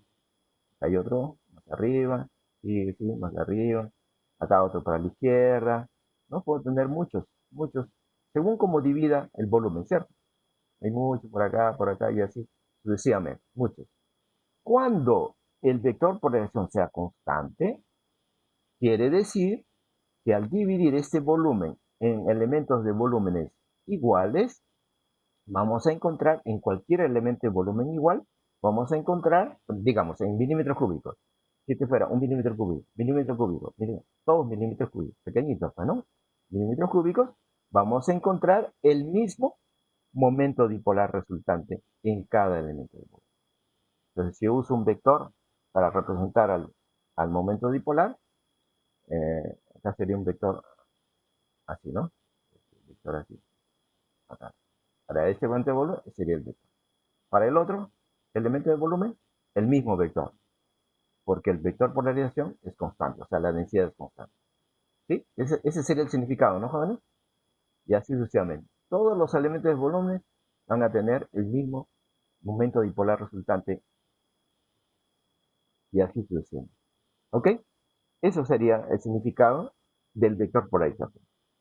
O sea, en otras palabras, que todo el volumen se polariza de la misma manera, ¿no? También se puede decir así, ¿no? Que se polariza en cualquier región volumétrica de todo el volumen, cualquier región, cualquier pedazo, digamos, se va a polarizar exactamente igual que en cualquier otro. ¿No sería? Aló, aló. En palabras, ¿no? En palabras en significado físico, ¿no? Práctico. Pero bueno, gracias. Entonces ahora continuamos. Miren, vamos ahora a transformar matemáticamente esta definición. Transformamos, sale otra forma matemática de escribir, pero la misma magnitud. Bueno, entonces aquí, cuando el dieléctrico decía es un material homogéneo en masa, o sea, no tiene impurezas, y además está compuesto por moléculas no polares, y además es isotrópico, ya sabemos que es isotrópico, que es molécula no polar, entonces significaría que todas las moléculas son idénticas con el mismo momento dipolar, igualito, todos. Entonces, el momento dipolar resultante en cualquier elemento del volumen diferencial de B sería entonces el resultado de la suma, ¿no? Como es natural, como vectores, la suma de todos los vectores P de cada molécula que hay dentro de cada volumen infinitesimal, ¿cierto? O sea, escribo P más P más P más P más P más P. ¿Cuántas veces P? Según la cantidad de moléculas que haya en ese elemento de volumen. Y aquí, por supuesto, en esta figura lo he denotado, perdón, como diferencial de n. Entonces sería P más P más P. ¿Cuántos sumandos? Diferencial de n. Ese sería el número de sumandos. Y como los P son iguales, ¿no? Los momentos P son iguales, entonces sería, en forma breve, la sumatoria sería como producto, ¿no? Aquí está, como producto. Sería diferencial de n veces P. ¿Correcto? Ahora, este momento dipolar P ya es de una molécula solamente. Este es de una. ¿A qué es igual? Es igual a esta relación. ¿Se acuerdan? Esta es la relación beta, epsilon 0 y por E. Es una propiedad anterior, que ya vimos en una diapositiva pasada, ¿no? Cuando se trata de una molécula no polar, el momento dipolar P que adquiere cuando actúa un campo externo resulta proporcional al campo externo. El coeficiente de proporcionalidad era beta, le decía estrictamente, aunque conviene involucrar a esta otra constante llamada constante eléctrica vacía, ¿no? Entonces estoy reemplazando simplemente por ser molécula no polar. Y ahora diferencial de n, también lo reemplazo, miren, a partir de esta otra definición, despejando. Sería eta, ¿no? Que es la densidad de la cantidad de moléculas por unidad de volumen, por el volumen, despejando. Y ahí está, estoy despejando. ¿No? Solo que el volumen lo he escrito a la derecha. ¿Sí? Ahora ya tengo escrita de otra manera el momento dipolar resultante en el volumen diferencial de B. Entonces reemplazo esta expresión, lo reemplazo en el numerador, en esta definición. Y aquí está, reemplazo, y entonces el volumen se va a simplificar arriba y abajo. ¿Y queda qué? Eta ¿no? Que es este numerito acá, esta densidad del número de moléculas por unidad de volumen, por beta, que es la llamada polarizabilidad molecular, que ya sabemos qué significado tiene, indica cuán susceptible es o cuánto es su capacidad de la molécula de poder polarizar, o sea, poder adquirir un cierto brazo bipolar cuando sobre ella actúe un campo. Las moléculas que tengan un mayor beta, mayor número, valor beta, va a significar que se van a polarizar más fácilmente que aquellas otras moléculas que tienen un número pequeño para beta. ¿Eh? Las que tengan un número pequeño de beta van a ser más difícil de polarizarse, o a ser así, ¿no? Porque los brazos dipolares serían cortitos, o sea, el momento dipolar sería pequeño. ¿No? Pero bueno, entonces sería por epsilon 0 la constante que es conocida y por E sería el campo. En este caso, E ya no es el campo externo, sino es el E resultante, ¿no? Porque habíamos analizado en la otra diapositiva anterior que cuando se actúa con un campo externo, el material se polariza y entonces aparece un campo eléctrico inducido que tiene un sentido contrario, siempre en contra del campo externo, el sentido. Aunque en módulo nunca es igual, ya hemos adelantado, que está por demostrar más adelante, en módulo siempre es menor, pero en sentido es opuesto del campo inducido. Es sub P. ¿Recuerdan el sub P, no? Es sub P. Es sub P. Densidad de campo inducido o campo de polarización, como quiera decir. Ya, ese sentido siempre es contrario al campo. Muy bien, entonces entre los dos campos habrá pues un resultante. El resultante, ese es el que estoy mencionando aquí en esta relación matemática. El resultante, este aquí, que es otro, un tercer campo, que es la suma vectorial de los dos anteriores, del campo externo más vectorialmente el campo inducido. Es el resultante. Ese es el que estoy considerando aquí, en la propiedad de la molécula molecular, ¿no? ¿Ok? Y queda pues esta relación. Entonces se obtiene una correlación, quiere decir, o una proporcionalidad entre el vector polarización, este P mayúscula, con la intensidad del campo eléctrico resultante en cualquier punto dentro del material bioeléctrico. Y el coeficiente proporcional que está resultando, ¿cuál es? Bueno, está automáticamente siendo igual a eta por beta, y eta por beta se le reconoce, se le identifica en la literatura como chi, ¿no? Una letra del alfabeto griego, chi. Chi se llama susceptibilidad dieléctrica. Es el producto de eta, que es el número, ¿no? de dipolos o de moléculas por unidad de volumen, por la polarizabilidad molecular. Y siempre queda pues otra constante, ¿no? Que está ahí de invitada, ¿no? Esta constante está de invitada ahí de manera conveniente, ¿no? Epsilon 0, que es la constante eléctrica ya. Por E, ¿no? Es una proporcionalidad. Esa es la propiedad. ¿Ok? Pero esta propiedad se obtiene a partir de la definición de sector. ¿Correcto? Le hemos cambiado matemáticamente de forma de escribir, nada más, ¿no? Donde aquí convenientemente ha aparecido E, que es el campo eléctrico resultante. Y esta es una fórmula, una expresión matemática conveniente que más adelante vamos a usar. Y aquí vectorialmente, miren, estoy representando cada campo, ¿no? Este es el campo externo, esta es una vista de perfil, ¿no? Obviamente del cubo, ¿no? De este cubo anterior, del material dieléctrico. Ya sabemos que cuando actúa un campo eléctrico, dependiendo del sentido que tiene las líneas, por ejemplo aquí izquierda a derecha, entonces las cargas ligadas, ¿no? negativas van hacia la izquierda y las cargas ligadas positivas aparecen a la derecha, en la cara opuesta, ¿cierto? Ya sabemos, como si fuera un condensador, ¿no? También. Entonces, entre estas dos cargas, o entre estas dos caras, ¿no? Aparece un campo, por analogía con el caso del condensador, ese es el campo inducido, así se llama, ¿no? O campo debido a una polarización, o campo de polarización, o campo de carga ligada, como quiera decir. Miren, el sentido es opuesto al sentido del campo externo. Siempre ocurre eso. El módulo ya hemos previsto, ¿no? Que nos ha adelantado que el módulo siempre va a ser menor que el campo externo. Mira, acá está el campo externo dentro del material dieléctrico, ¿no? Porque el campo, ustedes saben, pues traspasa, ¿no? El material, o sea, se propaga, ¿no? En todo el espacio, ¿sí? A pesar que aquí sea material, y acá puede haber vacío, y acá material, igual el campo se propaga, ¿cierto? Entonces aquí tenemos finalmente un campo resultante. Entre estos dos, ese es el resultante. ¿Sí? Y lo he dibujado con una flechita más corta, ¿por qué? No es que me haya equivocado o haya dibujado al azar, no, sino que pensando en que, o teniendo en cuenta que, miren, este módulo es menor que este campo externo. Entonces le resta, ¿no? Siempre le va a restar al campo externo. Por eso acá he dibujado esta flechita más corta que el campo externo, ¿no? Le está restando, ¿no? Le está debilitando, si quieren, ¿no? En términos de campo eléctrico, el campo inducido al campo externo, ¿sí? Y el vector polarización es este, que es la densidad, ¿no? Que tiene como significado físico. Miren, está resultando un vector que es paralelo, siempre será paralelo a ese campo eléctrico resultante. ¿Ok? ¿Seguimos?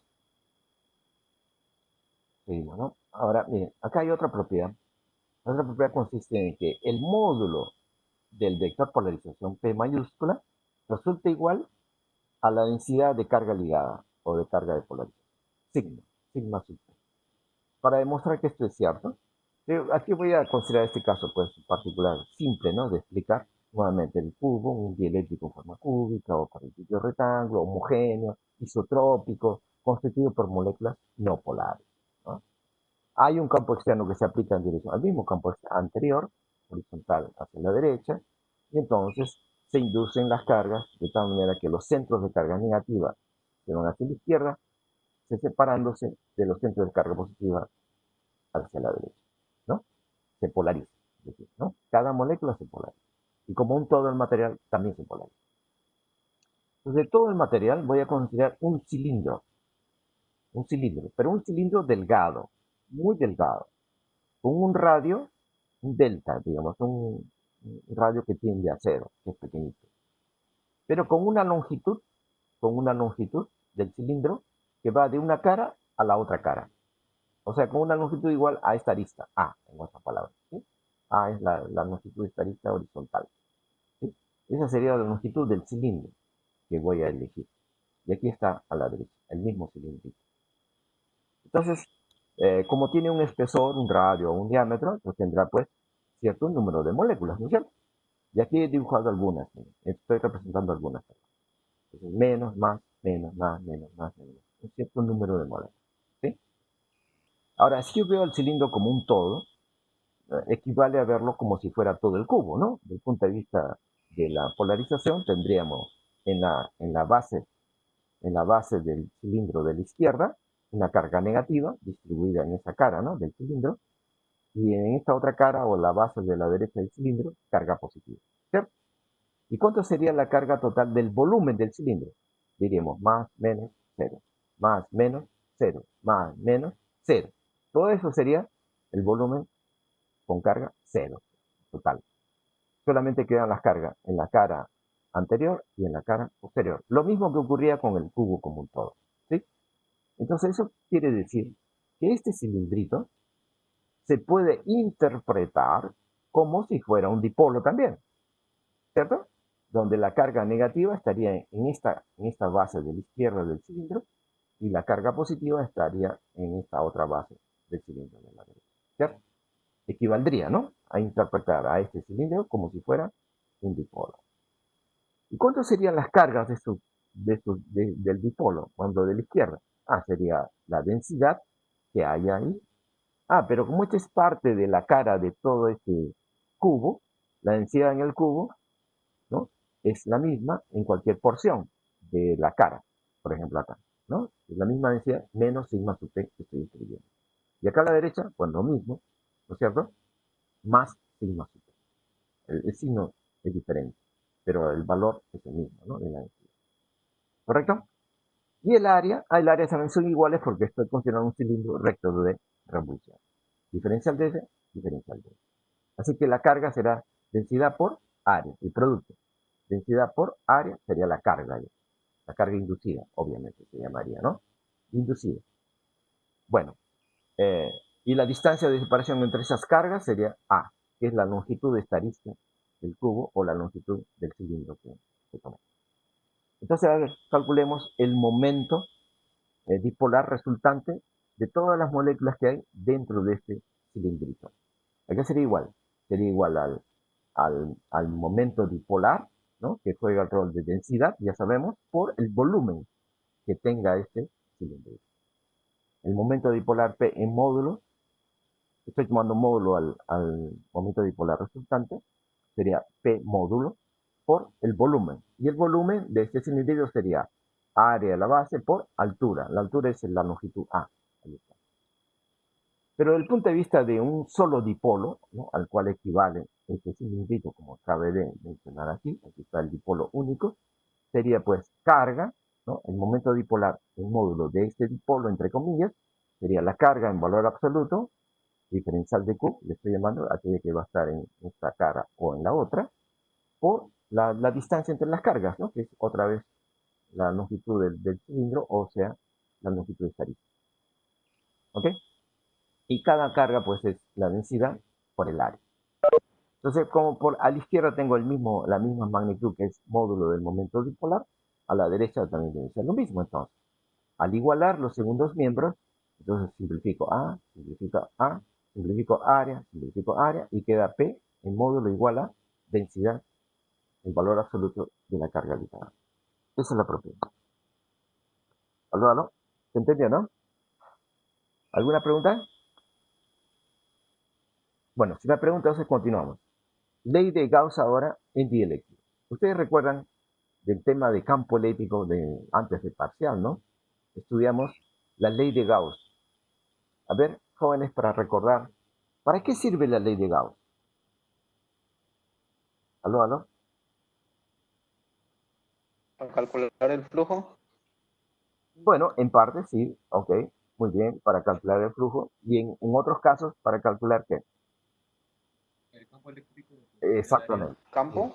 Sí, muy bien, muy bien. Para calcular campo E, ¿no? El vector E intensidad de campo eléctrico. Sí, muy bien. Ya sirve para esas dos, ¿no? Magnitudes, calcular flujo eléctrico a través de una superficie y para calcular E, intensidad de campo eléctrico. Por supuesto que este último caso de cálculo de E está sujeto pues a ciertas condiciones, ¿no? Si no, si no, no se va a poder calcular E, ¿no? Una de las condiciones es que haya simetría, por ejemplo, ¿no? Y así sucesivamente. Ya ustedes recuerdan, supongo, ¿no? Bueno, aquí también podemos implementar la ley de Gauss, pero esta vez en dieléctricos, porque la ley de Gauss que nosotros estudiamos fue sin dieléctrico, o sea, en el vacío.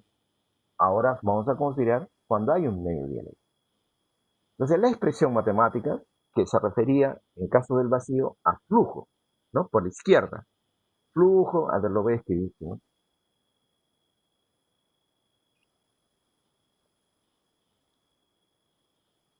Ahí está, mira. El caso del vacío era así. Flujo a través de una superficie cerrada, por eso uso, ¿no? Esta bolita acá, cerrada, de E, donde es la intensidad de campo eléctrico en el vacío. ¿En dónde? En todos los puntos de esta superficie. Por escalarmente vector área, ¿no? Infinitesimal cada vez. Y eso significaría que en realidad estoy considerando este producto escalar es un diferencial de flujo. O sea, este es un flujo total, le llamo total porque estoy considerando toda la superficie. Y esa superficie se estaría dividiendo previamente y a cada porción de superficie su vector área. Y en ese vector área, en esa porción de superficie, un vector E. Y luego tendría que hacer un barrido por toda la superficie, vale decir, sumar. Sumar en el límite significa integrar. ¿Eh? Bueno, resultó, de acuerdo a la ley de Gauss en el vacío, que este es igual a la carga neta, que recordarán, carga neta, entre epsilon 0, para el caso del vacío. ¿Se acuerdan, no? Esta es la famosa ley de Gauss. Ahora, ¿qué es carga neta? Habíamos dicho. Es la carga que resulte encerrada por la superficie cerrada S que cada vez elegimos. Y ahora, en el dieléctrico, ¿cómo se formula la ley de Gauss? De esta manera. Aquí lo ven. Otra vez, sigue siendo flujo. A la izquierda es flujo, ¿no es cierto? Aló, aló. También es flujo, ¿no? Pero es el mismo, ¿Es el mismo tipo de flujo que aquí? ¿O es un flujo diferente? ¿Aló, aló? ¿Es un flujo diferente? ¿Por qué lo ve diferente? ¿En qué se diferencia? ¿Aló, aló? Por- Por las cargas. Por la carga. Ah, bueno, acá yo he escrito carga neta libre. O sea, tal vez se refiere a eso, ¿no? Bueno, sí, podría ser. Pero miren, eh, son diferentes, no solamente porque acá aparece carga neta libre, sino porque dimensionalmente son diferentes. Miren, en el segundo miembro acá, ¿cuáles serían las unidades? O por acá a la izquierda, si quieren. Bueno, por donde lo quieran ver, ¿no? Izquierda o derecha. Miren. A ver, la unidad de medida de E en el sistema internacional. E. ¿Cuáles son sus unidades de medida? ¿Aló, aló? ¿O su unidad de medida? ¿Alguien se acuerda? Eh, pueden, a ver, pueden acordarse así, miren. Yo, por ejemplo, me estoy acordando de esta forma, miren. F igual carga por E. Ahí está, ¿qué tal de ahí? Más fácil, creo, ¿no? Pero Entonces, Newton por Coulomb no sale. claro, entonces sería Newton sobre Coulomb. O por Coulomb, perdón, ¿no? Y por área. Ah, eso es metro cuadrado. Entonces sería Newton metro cuadrado por Coulomb. ¿No? Esa sería la unidad de medida. En cambio aquí, perdón, y eso al final, ¿qué nos da? Esto nos da, bueno, acá sería Coulomb sobre la unidad de medida de epsilon cero. Recuerden que epsilon cero es dimensional, tiene unidades. Finalmente, al efectuar operaciones en cuanto a unidades, nos da esto. Newton metro cuadrado por Coulomb. En cambio aquí, ¿qué esperamos? Esperamos que viendo este segundo miembro, donde solo aparece carga, entonces la unidad de medida debe ser Coulomb. ¿O no? Solamente Coulomb, ¿no? Con- Claro, entonces dimensionalmente no tiene nada que ver una con la otra, dimensionalmente. Pero como magnitud, ambos son flujos. Esto es flujo y esto de acá también es flujo, pero son flujos diferentes, dimensionalmente hablando. ¿Cierto? Son muy diferentes. Entonces, sin embargo, matemáticamente, como ven aquí, todo flujo está asociado a un campo vectorial. En caso del vacío era E, y también está asociado a una superficie. Aquí lo mismo. Este flujo, por más diferente que sea dimensionalmente del flujo anterior, sigue siendo un flujo, una magnitud asociada a un campo vectorial. Este campo vectorial ahora es otro. Ya no es E, es un otro que aquí se nota como D. Vamos a darle un nombre, ¿no? Y hay que definirlo de alguna manera. Pero ese es el campo vectorial. ¿Y cuál es la superficie? S. Una cierta superficie S, como en el caso anterior. ¿Sí? Entonces hay que definir, hay que aclarar, ¿qué magnitud D es esta? Bueno, aquí está, definición. D igual definición es esto. Bueno, aquí vemos. Entonces D, primero, el nombre que le damos es vector desplazamiento. Así siguen. En la literatura, a alguien se le ocurrió, ¿no?, darle ese nombre. Y así ha quedado registrado en la literatura.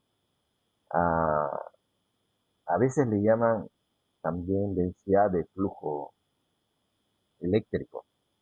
Densidad de flujo eléctrico. También se puede llamar a veces. Pero bueno, yo le llamo en la forma más típica, más general, es vector desplazamiento. ¿Sí? Ahora, pero en magnitud se define aquí así, como epsilon 0 por E. ¿Quién es E? Eso sí es familiar por ahora para nosotros, ¿no? Es el E resultante, el que haya en cualquier punto dentro de un dieléctrico. Acá habrá un E resultante. ¿Sí? ¿Cierto? Un E resultante a cada punto. Recuerden que el campo eléctrico es un campo vectorial, tal que a cada punto de una región del espacio le corresponde uno y solo un vector E. Ya eso se lee aquí. El E resultante. ¿Sí? Más P. ¿Y qué vector P es ese? Es el vector P anterior, el que le hemos llamado vector polarización. Pero que ya sabemos, físicamente tiene un significado de densidad volumétrica de momento dipolar. Molecular, además, ¿no? Ya no dice el diferencial de P, ¿se acuerdan? diferencial de P minúscula, nos dice cuánto de momento dipolar resultante molecular hay en cada volumen. Ese es el vector polarizante. Así que esta operación matemática es la que define al vector D llamado vector de desplazamiento. Entonces, este flujo aquí, a la izquierda, en la ley de Gauss, es el flujo de este vector D. Es un vector nuevo para nosotros a partir de ahora. Un vector nuevo. Que no es igual a E. Miren, ustedes verán, dimensionalmente. A ver, yo les pregunto, D y E, ¿tienen las mismas unidades? ¿Aló, aló?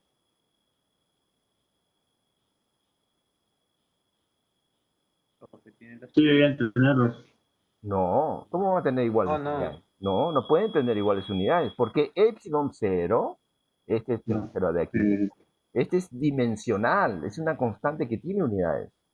No, nunca van a tener las mismas unidades de con él, consecuencia, pues, ¿no? ¿Ok? Pareciera, Sí, ¿no? pues sí. Pareciera, pero no tienen, porque epsilon 0 tiene unidades. ¿Ok? ¿Jóvenes? Tiene unidades. Entonces, por eso es que son dos magnitudes de y E que no son similares, o sea, no tienen las mismas unidades, ¿no? Así que la manera de definir el valor de D es según esta definición, esta operación matemática. Epsilon 0 por E, donde E, repito, es el E resultante en cualquier punto del dieléctrico, más P. ¿Y qué es P? Bueno, ya lo conocemos, es el llamado vector polarización. El resultado de esta operación matemática es el D. Se llama vector desplazamiento. ¿Correcto, jóvenes? ¿Aló, aló? Y entonces, ¿qué nos dice al final la ley de Gauss en dieléctrico, en cualquier punto acá? Nos dice que el flujo a través de una superficie, por ejemplo, acá elegí una superficie, el flujo a través de una superficie, pero ¿de qué vector? Ahora es del vector desplazamiento. Ya no es del vector intensidad de campo eléctrico, es otro vector. Ese flujo del vector de desplazamiento, según esta ley de Gauss, resulta igual ¿a cuánto? A la carga neta. Igual acá también decíamos carga neta, ¿no? En caso vacío. Pero es otro tipo de carga neta. Porque aumenté la palabra libre. Libre. Ya un poco, ya sabemos diferenciar. La carga libre de la carga no libre. La carga no libre es la carga ligada. ¿Se acuerdan que les hablaba de carga ligada? O de carga inducida o de carga de polarización. ¿Se acuerdan? Es diferente a la carga libre. La palabra libre se refiere a aquella carga que normalmente se va a encontrar ¿en dónde? En la parte conductora, en un material conductor. Entonces, si se trata de un dieléctrico, como en esta figura estoy representando aquí abajo, un dieléctrico que está dentro de un condensador. Ahora miren, estas plaquitas en naranja que he dibujado representan a las armaduras, literalmente, de un condensador, por si acaso. El acá es el terminal de un condensador, de una armadura, perdón, acá es el terminal de la otra armadura. Entonces, este es un condensador en cuyo interior hay un dieléctrico. ¿Sí? Entonces, acá se refiere a la carga neta libre. La palabra libre se refiere a aquella carga que se va a encontrar en la parte conductora, en la superficie, ¿no? Ya sabemos que un cuerpo conductor, por más macizo que sea, ¿no? Por una propiedad, cuando el cuerpo se electriza, ¿dónde se va a distribuir la carga? En su superficie exterior. Por eso digo en la superficie, ¿no? Entonces, la carga neta libre siempre se va a encontrar en la superficie del material, en la parte conductora. En este caso, si nos referimos a un condensador, entonces la carga libre estará en las armaduras, porque las armaduras son conductoras. No va a estar en el dieléctrico, porque el dieléctrico pues es dieléctrico, ¿no? O sea, no conductor, pues, ¿no? Ahí no va a estar, nunca va a estar la carga libre. ¿Aló, aló? ¿Correcto, jóvenes? Muy bien, a ver, entonces veamos. Aquí en este caso particular, miren, de este condensador plano, miren, ya introduje, ¿no? El material dieléctrico, que es una vista de perfil o lateral. Entonces, miren, se supone pues que se electrizó el condensador, ¿no? Es decir, se conectó acá, ¿no? A un cierto voltaje, ¿no? Una diferencia de potenciales, tales que, ¿no? Al final, al cabo de cierto tiempo, termina electrizándose el condensador cuando alcanza su estado de equilibrio electrostático, ¿no? La armadura de la izquierda alcanza esta carga más Q mayúscula, la armadura de la derecha, la carga final menos Q mayúscula, ¿sí? Entonces, entre las armaduras de este condensador, obviamente se van, si no hubiera dieléctrico, habría un campo eléctrico, ¿no es cierto? El campo de más a menos, diríamos, ¿no? ¿Aló? ¿Me están siguiendo, no? Si no hubiera dieléctrico, acá, mira, de la carga positiva, una parte, ¿no? De esta armadura, y otra parte de la otra armadura, ¿sí? Entonces, esta es la carga positiva y esta es la carga negativa del condensador. Acá están sus terminales. Estoy dibujando solo una parte, ¿no? Una parte. Ya está. Entonces, lo que quiero resaltar es que cuando se electriza el condensador, ya sabemos que entre las armaduras debe manifestarse ¿qué? Un campo eléctrico. Entonces voy a representar a este campo eléctrico. Ahí está. ¿Sí? Estas son algunas fuerzas, líneas de fuerza, perdón, que van de la carga positiva hacia la negativa. ¿Así es? ¿Aló? ¿Estamos de acuerdo? Sí, ingeniero. Ya, correcto. Entonces miren, este es eh, el campo dentro del condensador en el vacío, o sea, sin dieléctrico. Entonces, para no confundir con el campo resultante, cuando se introduzca el dieléctrico, lo tengo que denotar pues, algo diferente, ¿no?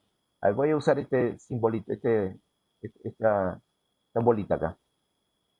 Entonces, significa que es el campo eléctrico en el vacío, es decir, sin dieléctrico. ¿Ok?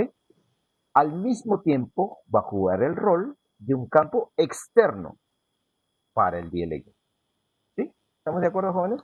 Lo que antes yo había escrito como EXT, ¿se acuerdan? El externo había escrito antes, ¿no? Okay, EXT había escrito de externo, la abreviatura de la palabra campo externo, pues ahora lo estoy denotando de esta otra forma, como E sub 0. E sub 0. ¿Ok? Ya no escribo pues tres letras, ¿no? EXT, basta un solo simbolito, una bolita, ya para decir que se trata del campo externo, ¿sí? Que corresponde al caso del vacío sin dieléctrico. Ahora introducimos el dieléctrico, ¿sí? Introducimos el dieléctrico, y entonces, ¿qué va a ocurrir con el dieléctrico? Se va a polarizar por la presencia de este campo externo, E sub 0.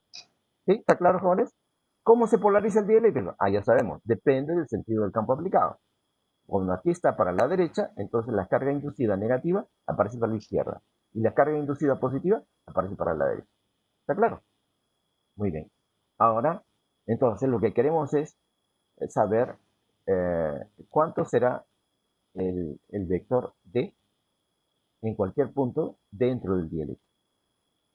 Porque por analogía con la ley de Gauss, esta que sirve para hallar E en cualquier punto de la superficie gaussiana, aquí también esta ley de Gauss servirá, por analogía, repito, con el caso anterior, para hallar D en cualquier punto de la superficie gaussiana. Solo que esta superficie gaussiana S la vamos a hacer pasar siempre por ¿dónde? Por el punto de interés. ¿Y dónde va a estar el punto de interés? En este tema de dieléctricos, nos va a interesar hallar el vector D o finalmente el vector E dentro del dieléctrico. Entonces, por eso aquí, en esta figura, estoy aquí a la izquierda, se ve mejor.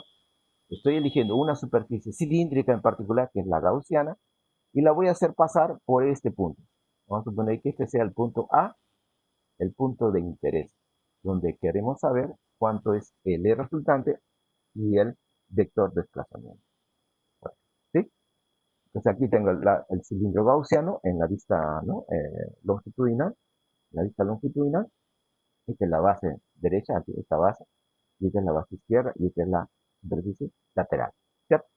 Pero está pasando por el punto de interés, que vamos a llamarle A. Ahí queremos saber cuánto es D o E, el resultante, ¿sí? Bueno, entonces, ya sabemos, ¿no? El flujo total, en este caso digo total porque el cilindro pues se puede descomponer, ¿no? En la superficie de una base, la superficie de la otra base y la superficie lateral, en tres partes, ¿no? Inclusive la superficie lateral se puede subdividir también en tres partes, como ya hemos visto en clases pasadas, ¿no? Bueno, entonces, a ver, aplicando la ley de Gauss, finalmente vamos a conocer cuánto es D en el punto A. D, no solamente D, sino también E, P, etc. Todos los vectores. Pero antes de hacer ese cálculo, vamos a revisar unas propiedades importantes. Ah, bueno, primero, una propiedad que aquí ya estoy mostrando en esta figura, aquí de la derecha, es que en cuanto al vector, el vector E es el vector resultante que va de izquierda a derecha, ¿no? Jóvenes, algo, así fue. A ver, en el caso anterior, ¿dónde está? ¿Dónde está? Ah, aquí está, ¿no? Aquí está, mira. El campo externo es ese, ¿no? Que para nuestro caso es sub cero, que lo estaba denotando, ¿no? Este es el campo que ahora es generado por las armaduras del condensador, en la figura que acabo de mostrar. Este campo externo, o E sub cero, debido a las armaduras del condensador, actuaría sobre el dieléctrico. ¿Cómo? Polarizándolo. Al polarizarse, aparece un campo inducido, aquí está, que como sabemos siempre va a apuntar en contra del campo externo, o sea, el E sub cero, diríamos ahora, ¿no? Dando un E resultante, igual a la suma vectorial, ¿sí? O sea, ahora vuelvo acá, aquí está. Entonces, este sería el E resultante, y si lo multiplico por esta constante que es positiva, sigue manteniéndose un campo hacia la derecha, ¿sí? Es el E resultante. Y el vector polarización, ¿qué sentido va a tener comparado con E? ¿El mismo o en contra? El P. El vector P, ¿se acuerdan? Hay una propiedad, aquí está la propiedad, que ya hemos demostrado, ¿no? La relación. El vector polarización P resulta paralelo, siempre al E resultante, ¿no? Ese análisis ya lo hemos hecho, ahí está. Por eso yo he escrito aquí, o he dibujado, ¿no? Este vectorcito, esta flechita acá, para P, a favor, o en el mismo sentido que E. Y entonces, en consecuencia, de acuerdo a esta definición, ¿qué sentido tendrá el vector desplazamiento? De acuerdo a esta figura que acabo de explicar, obviamente el vector D tendrá el mismo sentido que los dos anteriores. O sea, estos tres vectores D, desplazamiento, E, intensidad de campo eléctrico resultante, y P, vector polarización, los tres tienen el mismo sentido. ¿Está correcto, jóvenes? Siempre va a ocurrir eso, ¿no es cierto? Porque siempre P va a estar a favor de E. ¿En base a qué? En base a esta propiedad. P, como se ve aquí, siempre está a favor de E, ya que este coeficiente siempre es positivo. Habíamos dicho, ¿no? Que E, bueno, chi viene de este producto. ¿Qué es eta? Eta es la densidad del número, ahí también. Densidad del número de dipolos, o sea, de moléculas por unidad de volumen. El número siempre es positivo, o cantidad, ¿no? Positivo. Beta. Beta también, previamente en una clase pasada, también lo habíamos definido como una cantidad positiva. Así que el producto de estos dos positivos nos da otro positivo, chi. Así que en consecuencia, todo este coeficiente es positivo. O sea, el sentido de P, vector polarización, siempre estará a favor del E resultante. Siempre. En consecuencia, si P está a favor del E resultante, entonces D, de acuerdo a esta definición, que es la suma, también estará a favor. Bueno, automáticamente. Correcto. Muy bien. Uy, jóvenes, ya es hora, ¿no? Ya son más de las 5. Aló, aló. Entonces queda pendiente esta propiedad, ¿no? Porque ya nos ganó el tiempo. Aló, aló. Continuamos entonces en la siguiente clase, ¿no? Sí, ingeniero. Continuamos en la siguiente clase. El día lunes creo que es, ¿no? El viernes. Bueno, Sí. jóvenes, ¿tienen alguna pregunta, por favor, alguna inquietud, un comentario, alguna crítica? Sí, por favor, bienvenido. Dije, ingeniero, la clase de lunes no, todavía no nos sube, ¿no? La grabada. Sí, verdad, me olvidé porque como estaba bien atareado en estos días, ayer y anteayer, la verdad que me olvidé de subir, pero acá los tengo, lo voy a subir en este momento. Entonces Sí, por favor. la clase de hoy día va a demorar un poquito para grabar, ¿no? Porque luego primero lo grabo en mi computador, en el escritorio, y luego lo tengo que subir a la nube, al Drive de Google, a mi Drive. Entonces todo eso es un proceso que demora como un par de horas más o menos. Así que dentro de unas 2 horas más o menos ya estaría subiendo las dos grabaciones. ¿Ok?